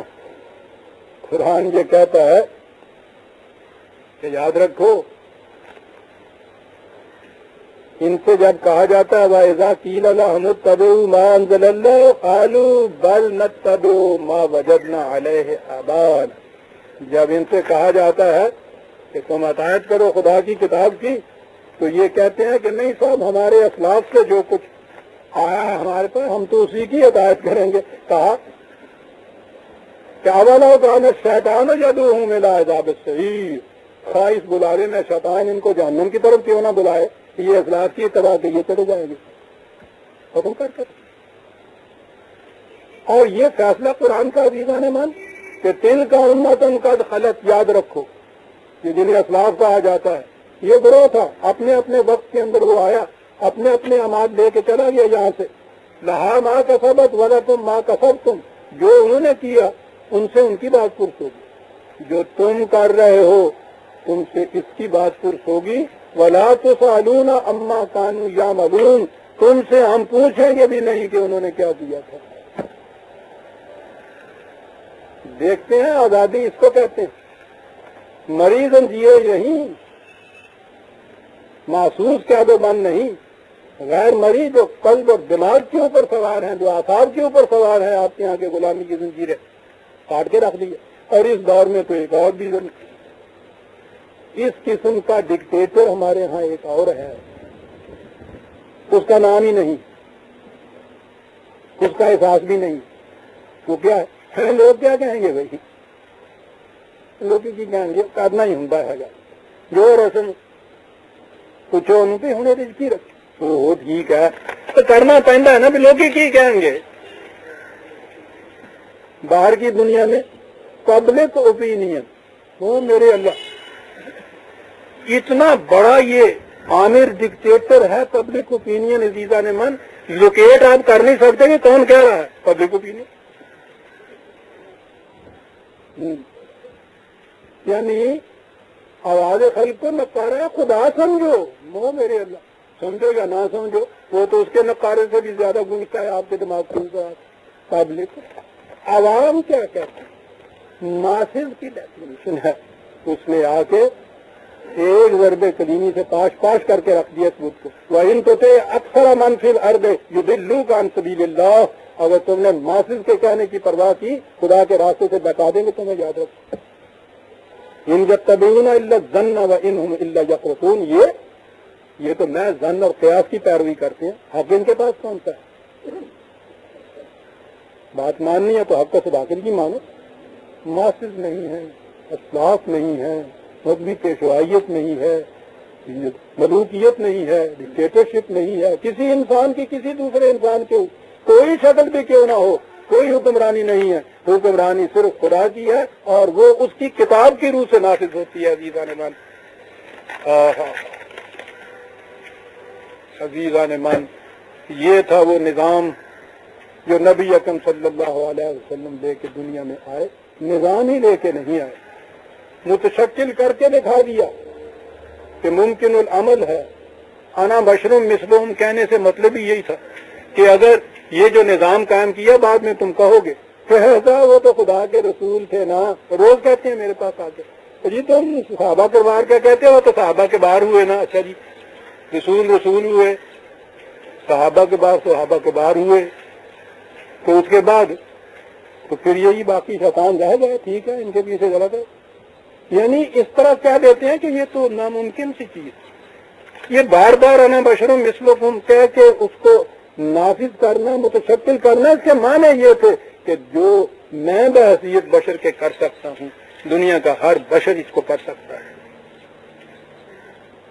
یہ تھا نظام عزیزان ایمان آزادی کا جو رسول اللہ صلی اللہ علیہ وسلم نے دیا۔ آپ نے غور فرمایا کہ یہ آزادی کس قسم کی ہے؟ یہ قلب و دماغ کی آزادی، انسان کے نفس و روح کی آزادی، انسان کی انسانیت کی آزادی ہے، تکریم آدمیت اس کی بنیاد ہے عزیزان ایمان۔ وہی چیز وہ ابلیس کی مجلس شورا میں اقبال نے، میں نے کہا کرتا ہوں کہ وہ نظم بڑی عظیم نظم ہے، ابھی وقت آیا تو میں رکھوں گا ایک درس اس کے اوپر بھی۔ اس میں ابلیس نے یہ کہا ہے اپنے چیلوں سے کہ یہ باقی چیزیں چھوڑو، ڈیموکریسی فیل، کمیونزم فیل، آمریت فیل، ملوکیت فیل، جمہوریت فیل، کچھ ڈر نہیں ان سے، ڈر اس چیز سے ہے کہ ہو نہ جائے آشکارا شرع پیغمبر کہیں، آزادی کی اس علم بردار عظیم کا جو نظام ہے وہ نہ کہیں بے نقاب ہو جائے۔ انہوں نے کہا وہ نظام کیا ہے، اس کی زبان سے اقبال کہلاتا ہے وہ نظام موت کا پیغام ہر نوع غلامی کے لیے، نئے کوئی فخور و خاکاں، نئے فقیر رہ نشین، کرتا ہے دولت کو ہر آلودگی سے پاک و صاف، مناموں کو مال و دولت کا بناتا ہے امی، اس سے بڑھ کر اور کیا فکر و عمل کا انقلاب، بادشاہوں کی نہیں اللہ کی ہے یہ زمین۔ یہ تھا وہ نظام جو رسول اللہ نے قائم کیا۔ کس بری جا سائل و محروم نے، عبد و مولا حاکم و محکوم نے، تیری درگاہ میں پہنچے تو سبھی ایک ہوئے، صرف نماز کی صف میں نہیں، زندگی کی ہر صف میں اس کی درگاہ میں ہم پہنچے ہوئے ہوتے ہیں، تبھی ایک ہوئے. یہ تھا حضور نے جو نظام قائم کر دکھایا. عزیزان ایمان، جب تک انسانیت میں یہ نظام قائم نہیں ہوگا انسان حقیقی آزادی سے ہمکنار ہو نہیں سکے گا. میں دیکھ رہا ہوں ہم غلامی میں جینے والی قوموں کو تو چھوڑیے، وہ آزادی کے علم بردار قومیں، ان کو بھی اس حقیقی آزادی کی تلاش مسترب و بے قرار رکھ رہی ہے. وہ اس کے لیے تڑپ رہے ہیں، وہ ان کو کہیں سے بنیاد نہیں یہ مل رہی. غیر شعوری طور پر وہ آ رہے ہیں اس طرف. عزیزان کہیں بھی قائم ہوا، جب بھی کوئی نظام قرآن کریم کی حدود کے اندر اسوہ حسنہ نبی اکرم صلی اللہ علیہ وسلم کو متشکل کر کے قائم ہوگا، انسانیت کو حقیقی آزادی مل جائے گی. اور اس دن پھر یہ ساری دنیا کے اندر یہ نعرہ تبریک و تحسین گونجے گا کہ ان اللہ و ملائکتہ یصلون علی النبی یا ایھا الذین آمنوا صلوا علیہ وسلموا تسلیما. عزیزان ایمان، یہ تھا جو میں نے آج عرض کرنا تھا. شکر گزار ہوں کہ آپ نے بھی اس محفل کے تقدیس کا احترام کرتے ہوئے نہایت سکون اور مسانت سے اس کو سنا. اللہ تعالیٰ ہمیں توفیق عطا فرمائے کہ اس قسم کی آنے والی اور محفلوں میں بھی ہم شریک ہوں. آج کے لیے تو شکریہ قبول فرمائیے.